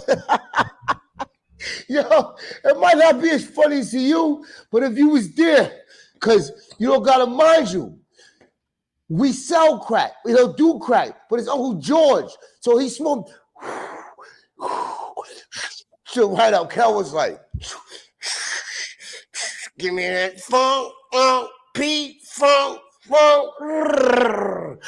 Boom! Hit the floor. Boy, this nigga I've never seen nobody pay. Kel Vicious is a tough dude. I mean, we selling drugs. Bass had me in the bass had, I was selling drugs. And my grandmother lived across the street. Yo, the live comments is just as good as this video right now. Dead ass. Y'all dropped I had a bass head in there. I went in there. I used to borrow his Mustang. I went in there, closed the door. This motherfucker pulls out a 19-inch gigabyte Bowie knife on me like, yo. Pause it. Yo. Right now, a 19-inch gigabyte bowling knife? What is a 19-inch gigabyte physical knife? Black Crackheads gonna make up some shit, and bro, and they had it sound right. They gonna make up some shit. You just supposed to understand it. Jaw locked. Look at him. Yo. Look at this. Jaw locked, nigga. That been locked Keep going down. through it. The Bobby Brown jaw. That nigga on goddamn tenderoni, boy. That nigga jaw going through it. Boy, that nigga jaw doing a Harlem shake right now, nigga. He did a fatty in the bathroom. He said, "I got it. Let's start right now." Man, let's continue this clip. We're gonna be all day talking about this Keith Murray clip of the Give me week. the crack, or I'm gonna stick you. And I'm panicking, like I'm like 19, like oh shit, I'm about to be dead because you ain't gonna take my crack. What? Yo, I got that nigga the crack. I spent off, and I went outside. Kel was there. I said, "Yo, Kel, this motherfucker was about to kill me, like Suge did Puffy." Hiya! That motherfucker spit. Bang! Hit the floor. Yo, it's funny because Redman is like, yo, Kel Vicious is a funky motherfucker. But yo, Uncle George, he would pack that pipe, blow that shit like he had a massive, you know what I'm saying? Cake Life with the weed, with the smoke everywhere. Kel was like, crackhead and Cameron gonna perform is crazy. Bang, like it was animated, yo. That shit was funny as a motherfucker, yo. I kid you not. Yo, I love Uncle George. And I was with my daughter, Lonnie, and Karen Joy and her sister, and Cal. We see Uncle George. In Central Park, I see Uncle George. What up, Uncle George? He was like, what up, nephew? I said, what's going on? I'm here to see your show. He said, cool. He was like, oh, totally different person. I got to go get ready, man. I'll see you at the show. Bang. Show rock the show. And the motherfucking security guards were so fucking wild to me. They told me to get off the stage, get out of there. They don't respect people. Just like when Snoop Dogg and Wiz Khalifa was at Jones Beach. I had my baby mama Tawana and Madison and Milan. I got the pass from the motherfucker at Def Jam that said I put him in the neck brace, Sam Crespo. I didn't put him in the neck brace. I got the pass. I was hyped. I went backstage. I saw Daz. It was popping at Jones Beach. I went backstage. I was like this. Daz is in set, and this white girl saw me. I was like, Daz, what up? He was like, West Coast, they were chill. The white girl was like, get him. Security got me, locked me, snatched me, threw me back to through. I was like, yo, no, I know them. I know them. Yo, them niggas took me, grabbed me, escorted no, wait. My family's over there. Took me out of the whole stadium, amphitheater. Soon as I got to the back, here come Tawana. Oh, I'm glad you're here. The girls are ready to go. I'm like, yo, thank you, God. Because they would have been over there at the show. I'm kicked out. I got the pass from a dude who said I didn't do what I did to him. And all right, thank you, God. Thank you, God. Thank you, God. Crazy story of Murray. What the fuck? Nigga said I didn't do what I did to him. What was he talking about, dog? I don't even know what this clip started from, bro. I am so lost. This nigga done told 17 stories in 8 minutes. I don't even know what he started off with. This nigga justifying it and then saying, no, I didn't do we it, went but from we a did Keith do Murray, it. We might have did we it. We went from George Clinton smoking crack in the studio to some white women and then meeting some niggas that didn't. I don't even understand, yo. I don't know why they give Keith, yo. This nigga said mute this. I don't know why they give Keith any of this camera time. Listen, this is why this is the Keith Murray clip of the week. You want us to say something? I have nothing to fucking say. This nigga fell out on the floor with the Hawaiian Soki Fame hat, grooving with the Bobby Brown jaw. I did this for y'all, man. Hey, man, Robert, you're getting a lot of love in the live chat, man. They rocking with how you moving on the mic right now. You know what I'm saying? I just want to let niggas know. Keith doing all the this work. nigga said Keith Murray dressed like he worked for the Daily Bugle. Getting the inside scoop on Spider-Man. Hey, yo! Next fucking topic. J Doug, what we got, man? We running through these bitches like the rundown right now, dog. I can't believe it. These niggas is wilding. Who sent me this money on Cash App? Let me see Cash.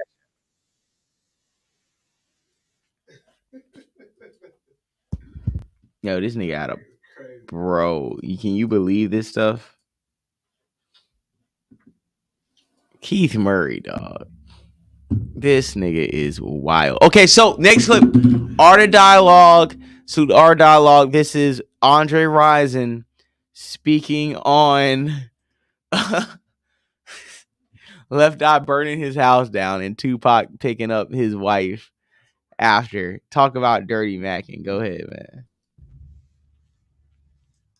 You and LeftEye, right? I don't know if this is true or not, so I gotta ask you, man. Is it true that y'all got in an argument and it got real heated and Tupac came to your house and picked her up? Yeah. Well, I assume that was already planned. You know what I'm saying? Because I just looked outside. There was a limo outside, and she was getting in the limo, and the door cracked. When the door cracked, it was obvious. A couple people, other people outside too. So everybody seen everything. But it was all to the good. Like I said, I was already disengaging. You know. The day that LeftEye burned down your house, you was telling me that it was more to the story, right? Because I always believe, right, that, you know, she came home, she seen that you bought a whole lot of shoes and you didn't buy her none, so she ended up burning down the house. But you was telling me that it's more to the story. You said that she called you earlier that day with a female, right, at the house before she burned it down? Yeah, she came in the house. She came in the house, but it was a whole bunch of women in the house. You know what I'm saying? It was a whole bunch of women in the house. That's another thing. Like I said, they get that pen, they get the narrating. But nobody told you this either, too. That was the same night that black limo pulled up.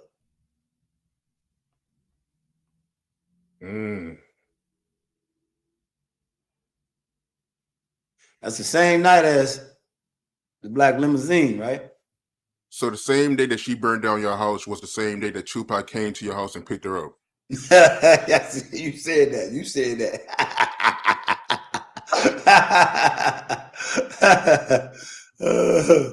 That's that same night. So I don't know what happened, but something didn't happen right on that end. And all of a sudden, they doubled back, and she was coming through the door. We was on some. We had company already, right? Fellas had company already.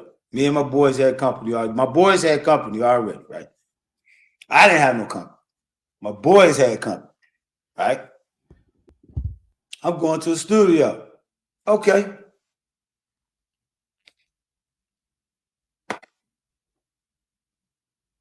Wow. My boys out, a couple more other boys outside. They looking through the front of the limousine. I just caught a little glimpse, the door, like. They looking through the front though. And they like, so when I came around, we ain't sweat it, man. We don't sweat stuff where we're from. We didn't sweat it. We just turned up. It was like, oh. And my boys was already validating that this was going on. That's why I told you. Remember, I told you I was already alerted. So my boys was like, let's turn up then. So we turned up. Yeah, that's crazy, man. So your homies, they gave you a heads up that she was talking to Tupac on the low. Yeah. That's crazy, bro. Yeah. But it's all good, though. We wasn't sweating. We just turned up. All right. So I think we have enough footage to have a conversation about this. God, I always like to refer to you guys. So, how do you guys feel about Tupac dirty macking and picking up LeftEye after he allegedly convinced her to burn that nigga house down? That's what I'm rolling with. He convinced her? I feel like Andre Ryson came home with all them shoes and clothes and left that and dropped that shit off and left the house, and she dialed 1-800-Tupac Shakur and was like, hey, man, this nigga out here stunting and fronting. He done got his new crib. He done got all these fly-ass Nikes and shit. What the hell going on? Tupac said, burn that nigga shit right Burn now. everything. Light all them new shoes on fire. I'm sitting in the limo right now. Be in the back of that bitch with a hot pizza. I'll be in the back of the limo with a hot Little Caesars and a bottle of Mad Dog. I got a 10-piece wing on your ass. 10-piece lemon pepper. 3 ranches out this bitch. Extra garlic. And I feel like he, you know what I'm saying? I feel like Tupac Dirty Mac, you know what I'm saying? I definitely believe Tupac Dirty Mac for real though. I definitely can see that shit.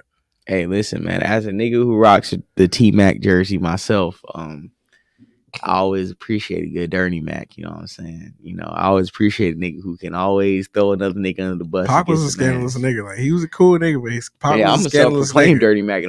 Don't let your bitch start venting to me. You the worst thing in the world. Pac was definitely one of them niggas. I don't Not care. let She your said bitch she vent stabbed to him. you. What did he do to make you stab him? Pac gonna give her the worst possible scenario at all. He be like, you know, I really think that nigga don't be crispy. I don't think that nigga take you seriously. You should really give that nigga a message. Hey, listen. After the show, we'll be smoking on a Tom Brady pack. That nigga just lost like a whole hoe out here, 31-14 to the Dallas Cowboys. So now we officially have the NFC and AFC divisional round set, and I think we should get into the playoff topic. If you guys, Jaguars versus. So let's break Cowboys. it down. This is our NFL segment. This is my ESPN Fox Sports audition. Let's talk about the NFL. First of all, once again, if you didn't catch the beginning of the show, I want to show y'all niggas AFC South 2022 division champs. Wild card weekend winners. 27 0-point comeback against the Los Angeles Chargers. White Jesus, a.k.a. Trevor Lawrence, went from 4 interceptions to 4 touchdowns, and the 3rd biggest comeback in NFL playoff history, 5th biggest comeback in NFL history. It was always the Jags. It was always the Jags. Look at the fit, nigga. Look at the goddamn fit. Jaguar fans is overzealous. The Yeezys with the hoodie. Put some respect on Duval County. Trevor Lawrence. Go ahead, Rob. I know you proud of him. I'm proud of him too. I am. I'm not a Jags fan. We going to the Super Bowl, man. 3rd straight nationally televised Saturday night game. 2nd straight game on NBC. Go ahead, Robert. I'm sorry. So between Lawrence and Mahomes, I know who you got. But in the football, the Great White Hope. In the football world, though, who you think though? QB duel. Because I'll be honest with you, what Anthony just typed? I don't care what Anthony typed. I don't care about what's in the fucking league. Now look, if Joe Burrow can go into Kansas City and get a win up out of there, Trevor Lawrence can go into Kansas City and get a win up out of there. Now Jags. I'm not for the Chiefs defense. I'm no bitch for the Chiefs defense, but I believe Trevor Lawrence can do some things. But that's Pat Mahomes. They ain't got Tyreek, but they still out here doing things. Jags by 8. By 8? Jags by 8. Matter of fact, Jags by 11. Final score 31-20. Jacksonville Jaguars. 31-20. Jacksonville Jaguars over the Kansas City Chiefs. At Kansas City? At Kansas City. Saturday afternoon, 4 p.m. on NBC Peacock Network. January 21st? Not the 22nd and not the 20th. January 21st? Not the 20th or the 22nd. This month. Birthday month. My birthday month. 21st. 4:30. What's the comment? Can you read the comment on the screen? Nobody give a damn about Anthony when he's saying, nigga. Jags to the Super Bowl, man. I respect the confidence. I respect the we come back confidence. from 27-0. I can't say shit because I ain't got nobody in the motherfucking playoffs. But tell me how. Well, let's talk about how you feel about Ravens, man. Look, man, Ravens. Quan, if you got the number, call in now. Quan, how you feel about Ravens? Talk about the Baltimore Ravens versus the Cincinnati Bengals. My team played it out. What's up? Jags play Saturday afternoon again.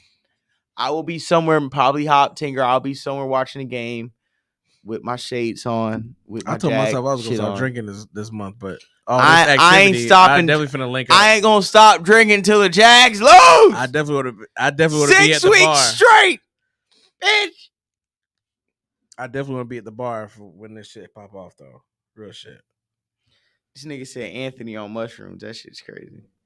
So let's just talk about it real quick. Okay, so well, first off, quick on the Ravens, bro. We played our ass off. We did better than we were supposed to do because we ain't have our star and everything. Tyler Huntley, he played a very good game. Listen, number 1 receiver, Duvernay out. Number 2 receiver, Bateman out, and number 1 quarterback out. So you had a second string quarterback with 3rd and 4th string wide receivers and a running back off of ACL.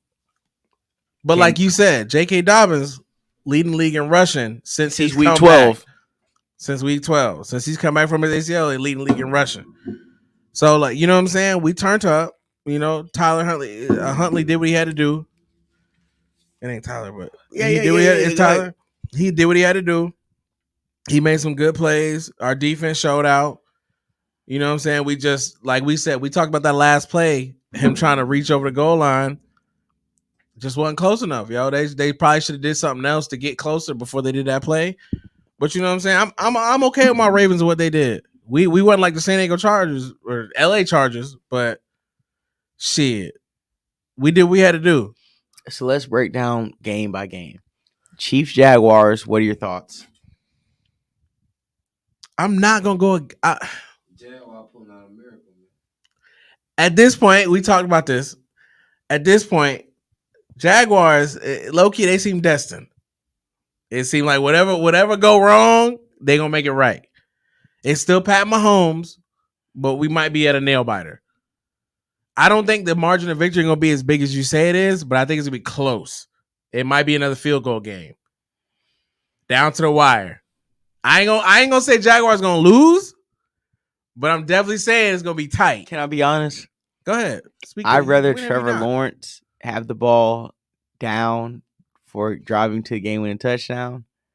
I'd rather be down with Trevor Lawrence with the ball in his hands, driving outfield for the game-winning touchdown, than I would rather be up with Patrick Mahomes with the ball. I'm gonna be blunt with you. I completely understand where you're coming from with that, because I feel like Trevor performed under pressure. I'd rather lose the season a cool ass white boy under pressure with the ball in Trevor's hands than have a lead with Mahomes and more than 13 seconds left on the clock and the ball in his hands. I ain't gonna lie, I give you that. I ain't got no hand in the pot. So it doesn't matter. You act like the NFC East was a fucking powerhouse for years. Them niggas have been ass until this year. Stop acting like the 9-7 Redskins ain't win a division 2 years ago with Taylor Heineke. The Giants just got good because Brian Daboll knows how to dress up trash white quarterbacks, and now you talking shit because you just beat the Vikings, who were more trash than you guys. Until you go to Philadelphia and actually get a reasonable, meaningful win, stop talking to me like the Vikings aren't professional chokers, Avo. Okay, stop the goddamn games. Okay, Jags have no business. Whatever, man. White Jesus. Okay, so next game, we talked about Jags and Chargers, right? Yeah. What about the 49ers versus the Cowboys in San Francisco? A classic NFC royalty matchup. Cowboys 49ers for the division. What are your initial thoughts now that Cowboys have advanced and beat the Tom Brady-led Buccaneers? First off, my cousin Antonio is a big Cowboys fan. Yeah, he is. Hey, don't let me catch Tony last year when I had on that Deion Sanders and he lost. Hey, look, Tony, a big Cowboys fan, but I'm gonna be honest with you. I always root for the underdog. I always root for the niggas that's not supposed to be here. I know the Jags, different story, but Brock Purdy, I like what Brock doing. I'm proud. I like Brock. Brock wasn't supposed to be here, but he here. You know what I'm saying? So they got a team and stuff like that. I don't really care about the Cowboys too much. So I personally, I like to see San Fran turn up, and that's a good rivalry right there. That's an age-old Dwight Clark, Joe Montana, fingertips, Steve Young, Troy Aikman. Hey, it's some hate Deion there. versus Jerry. It's some hate. Roger Craig, Deion Ricky went from Waters. San Fran and then jumped over to Dallas, won a Super Bowl, both teams. Hey, Charles Haley jumped from the Cowboys to the 49ers. You know what I'm saying? Like, yo, he got 5 rings off both them boys. So I think that's gonna be a good ass game, but I don't know. I low key would like the 49ers to win. Personally, even though I'm a 49er fan by proximity because my uncle is a huge 49er fan, and that was one of the first things I ever just knew about as like a toddler. I went to Hyatt Street to cop that Deion jersey, so I do support 49ers. One of my friends, Rio, she lives in Los Angeles, but her family's 49er fan, so I always support 49ers.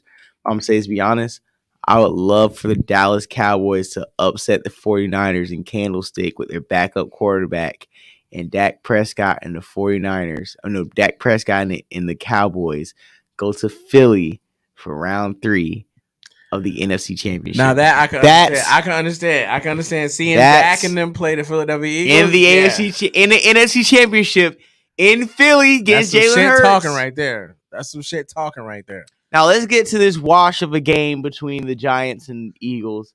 We already know the Eagles and Jalen Hurts are going to come in there and beat the damn dog shit out of Daniel Jones.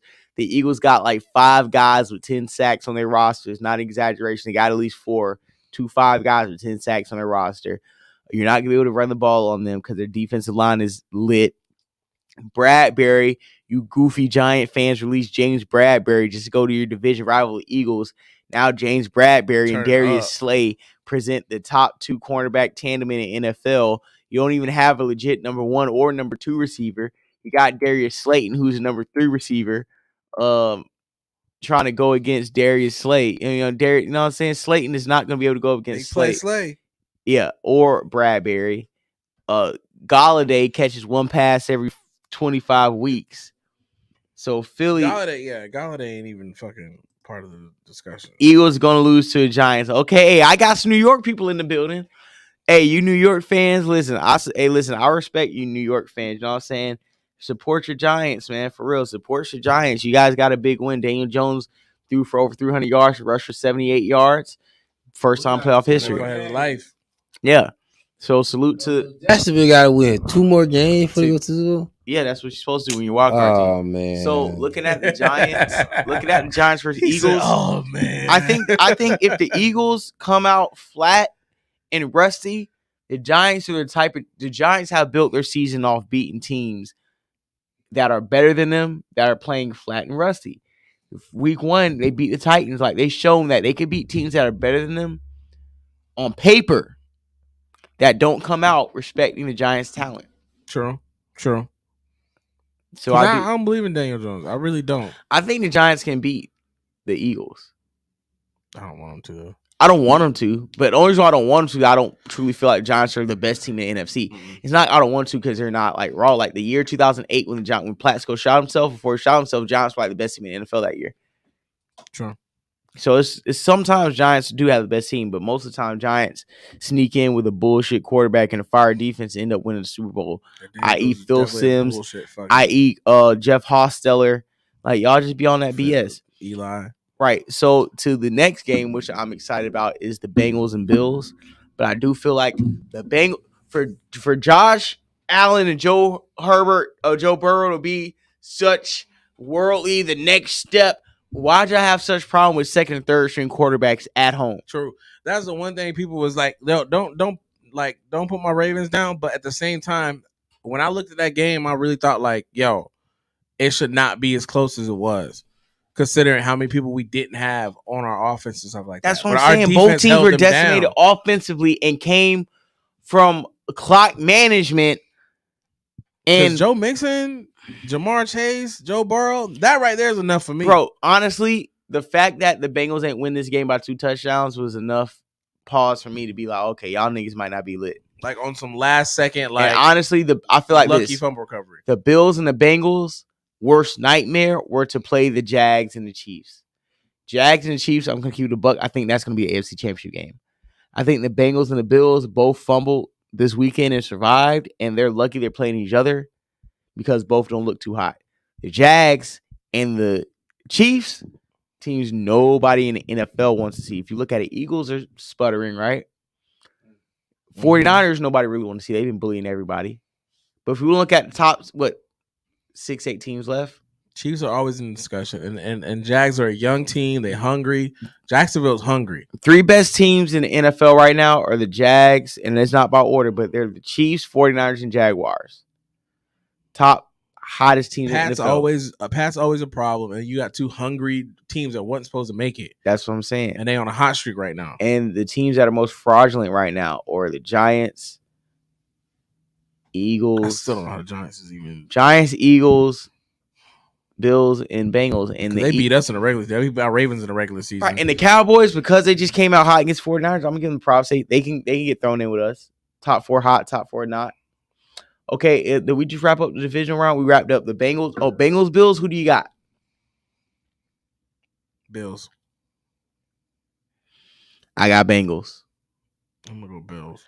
I think Josh Allen gonna fold against Joe Cool. But I ain't gonna lie, Josh has been a little weird. I ain't gonna lie, last couple weeks.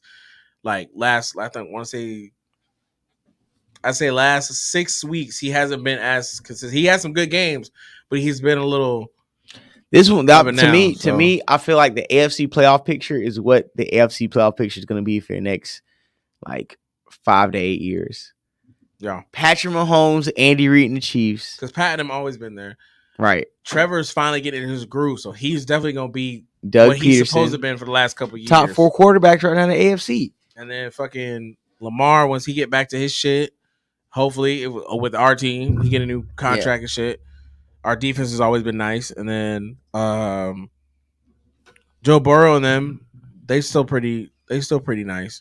So tell me your NFC championship game and your AFC championship game before we move on to the next topic. Because we got what? You got 49ers and Cowboys, and then you got Eagles and Giants. So what's your NFC championship prediction? 49ers and Cowboys.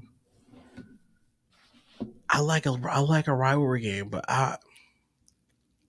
think it's gonna be 49ers Eagles? I wouldn't mind 49ers Eagles, but so 49ers are playing Dallas now. Damn. I would love to see them in the AFC Championship. And then 49ers Dallas. Shit. Come on, I need to quit. I do Dallas and Eagles. Okay, so you got Dallas. You got the Cowboys and Eagles NFC Championship game. What's your AFC Championship game prediction? I'm going to go on a limb and say Dallas. I don't fully believe in that pick. So you think Dallas is going to Super Bowl? I don't fully believe in that pick. But it's on record right now, so you better tell me what your next 2 week prediction. Only because I'm going to go Dallas because they do have stuff to prove, but Dallas always proves us wrong in the playoffs. But at the same time, I feel like I like them a little better. I like Dak better than Jalen. I like Jalen, but I like Dak better than Jalen. I know that sounds. So are you saying the Dallas Cowboys over the Eagles going to the Super Bowl? So you got the Cowboys in the Super Bowl. Oh, say it right now. Say it with your chest. Tony. Raggedy to the bitch. Cousin Tony. That shit sound raggedy to the bitch. Tony. Cousin Tony. You hear Robert. Tony co-signing you niggas. Tony, we've been fighting since we send this to Tony. Babies. Tony, I hope you see this. I love you, cousin, but I'm gonna go ahead and get your Dallas Cowboys the nod to the Super Bowl. Damn, that didn't feel right saying that shit. I ain't like the way that sounds. So I'm gonna go on my NFL pick. Go ahead, nigga. Oh no, give me your AFC pick. You didn't give me your AFC pick. KC, Jags. What other teams? KC Jags. Yeah, Bills, Bengals, Jags, Chiefs. Come on, stop beating around the bush. J Duck and went got Black and Miles, some chips, some gummies, and you ain't giving your pick yet. What's going on? Because I'm Duval. And he said, "Stop the cap, Rob," in all caps. What is your AFC Championship prediction, Robert? All right. So 10 seconds. Who? Bills, Jaguars. Jaguars beat Bills. You got Jaguars, Cowboys, Super Bowl. Okay. Damn, I don't like the way that fucking sound. Yeah. So I think it's gonna be this. Ant, shut up.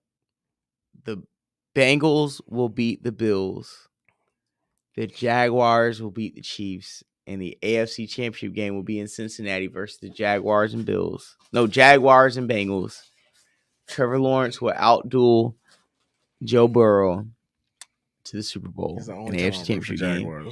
And I think the Eagles will beat the Giants. I think the 49ers will beat the Cowboys. I think the Eagles will beat the 49ers.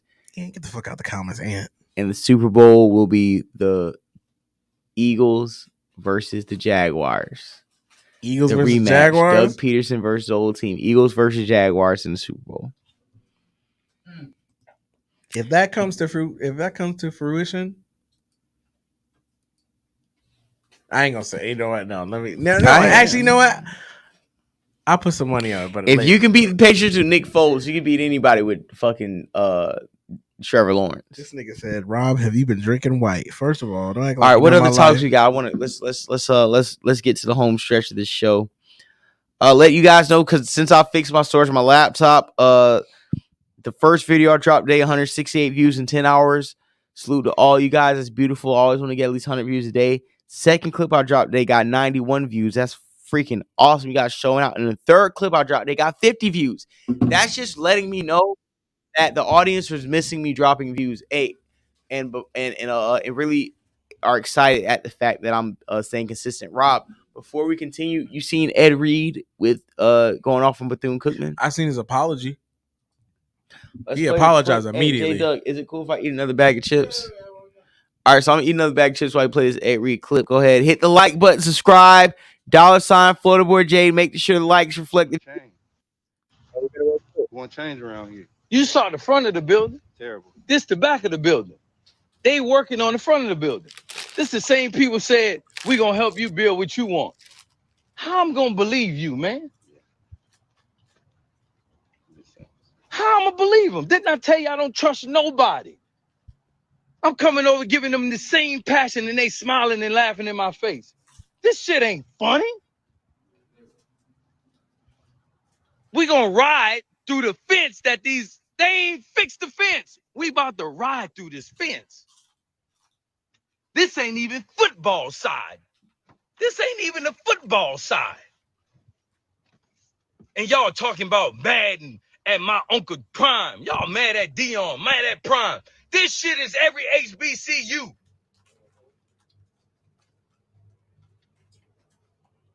Bro, we riding through the fence.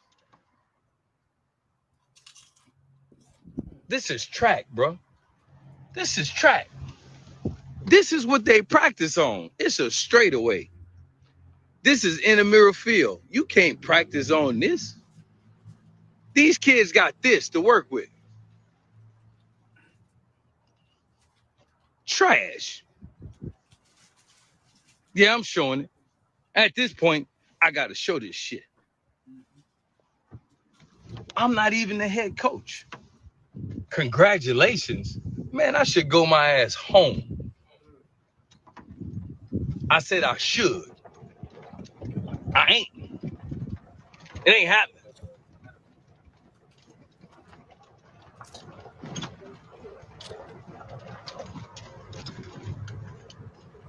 Because of that lady right there. Because of her right there. Not you calling out niggas specifically. Miss Mary, you see her with the cane? Coach Kane. That's what you call me. Coach Kane is who I am.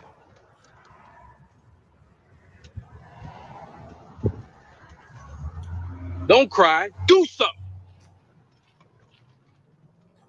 Y'all see these buildings right here? You see these buildings right here? Y'all see these buildings right here? This corner. Y'all see this right here? This here?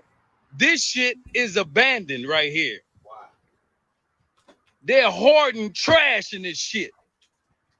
All this right here is trash. From this corner all the way right here is trash. You understand me?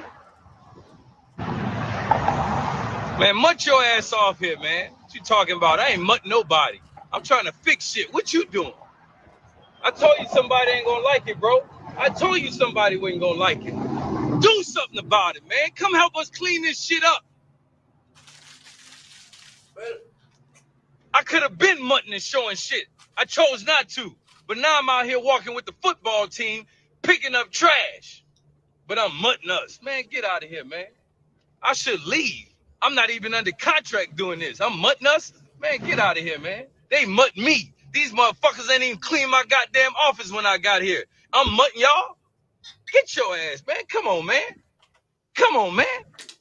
All this shit here was trash in front of me. Who you think got this shit cleared out? That building right there got trash in it. It's fucking trash. What are you talking about? You need no goddamn donors to come out and help out, because people just want money. That's why I don't fuck with social network. Fuck out of here, man. So that said, guys, you should like go first. Let me go first on this Ed Reed topic. Go off. What you think? I feel like Ed Reed is he's perfectly correct. I'm tired of black privilege. I'm tired just because you're black, you get away with BS. Get away with debauchery, and because you're black, we thought we need to protect you. Can't call each other out, black code. Nah, nigga, call these janky ass niggas out. Call niggas out who are taking alumni money and pocketing the money instead of putting it back into the school. And I'm happy that he shared the same sentiment Deion Sanders, because we always talk about the HBCU pro-black stuff, but we never want to go look into the books. Look into the books of it. The HBCU has been scamming the black community just as much as the black church. And it takes powerful black athletes who already got the bag, who won't compromise themselves for a check, like Deion and Ed Reed, to speak out on it. And this is when the culture changes. When you hold HBCUs and make sure what they're doing is unacceptable to these black athletes. And I'm happy Ed Reed has spoken up and shined a flashlight on these niggas' heads and reminded them that you can't try to bring in a nigga like me or Deion Sanders when you don't have your shit up to par. We went to Florida State, we went to Miami. We're the best defensive backs this world has ever seen. If you're not having top flight securities, how you expect me to bring in top flight talent? Respect yourself before you want me to respect you niggas. I just feel like black folk, we are consistently okay with being the raggedy part of the system. Black folk love looking and saying, "Oh, white people are professional. They're on time." Da da da da. Why do white people get that tag? Like, what is wrong with us being on? Like, we love looking the part. We love having nice clothes and haircuts and shit. When it comes time to be clean, to be on time, professional and shit, oh, that's white people shit. Why is that gotta be white people shit? Being professional and having your shit together, right? That can be black too. Meaning, when he gets his office that he's supposed to have, he's a new head coach. That shit should be clean. Right. Y'all know who the fuck y'all bringing in here? Ed Reed ain't no scrub, bro. Ed Reed is a legend. He has won a national champion. He has won something. I don't know if I can't remember he won at high school, but he's won at Miami. He's won at the NFL. He's Hall of Fame in college. He's Hall of Fame in NFL. He's one of the best free safeties and defensive backs to ever play at Miami. And he's one of the best free safeties and defensive backs to ever play in the NFL. Right. He got prestige. You got a nigga, because he black don't make him less of a prestigious ass nigga. He is top of the line. So you bring this fool to, your HBCU, get your shit together. Right. Like he gonna like Ed gonna build that program. Ed, that him and Dion, they do the same thing. They gonna build their programs because they've been at other programs, Miami and Florida State, dogs. They fought every day. Practice was harder than the games. Right. Top of the line facilities. Like, yo, black folk always want to be so okay with being just bare minimum. And like, that's just what black people do. No, that's not what black people have to do. But that's what happened. That goes back to what I was saying at the beginning of the show with Martin Luther King. It's a position that Martin Luther King put us in. Well, we got to accept it? No, but we got to acknowledge that Martin Luther King put us here. Okay. We try to act like we fell out the sky and we just got here by the grace of God. That's true. We were put here. This was all strategic. That's what I'm saying. This shit started years ago to make sure black people was a permanent underclass.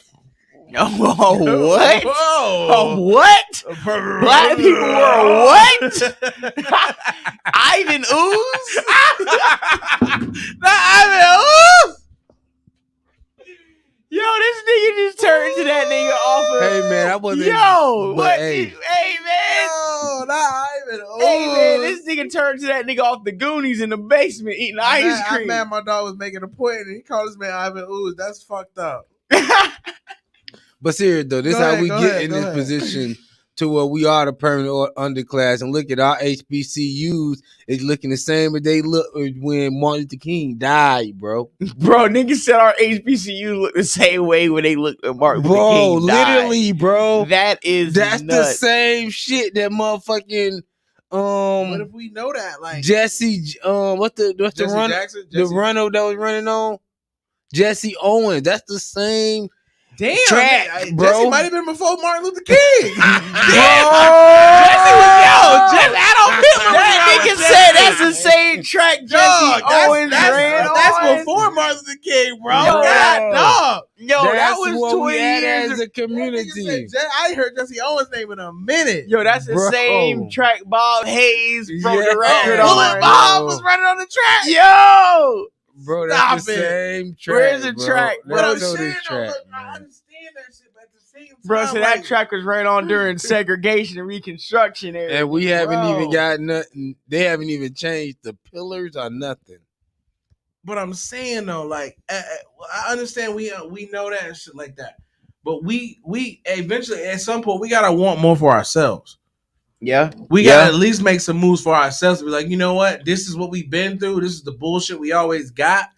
Are we not tired of it? We just gonna be like, well, this is what niggas do. Hey, real quick, according to Daily Loud, San Francisco Reparations Committee proposes a $5 million to each long-term black resident. It will grant total debt forgiveness California? due to the decades of systematic repression. San Francisco. What that mean? See, California be having all type of If you've been smoking crack as a black resident in San Francisco, you get a $5 million check allegedly. We've been smoking crack. Cause A listen, $5 million check. Yeah, I've been in San Francisco. Ain't no black people out there but crackheads. They moved us out. Yeah, they dirty out there, bro. Hey, go to San Francisco, look for a nigga if you want to. Go giving that nigga $5. So yeah, I just feel like this with Ed Reed. Salute to Ed Reed and salute to him.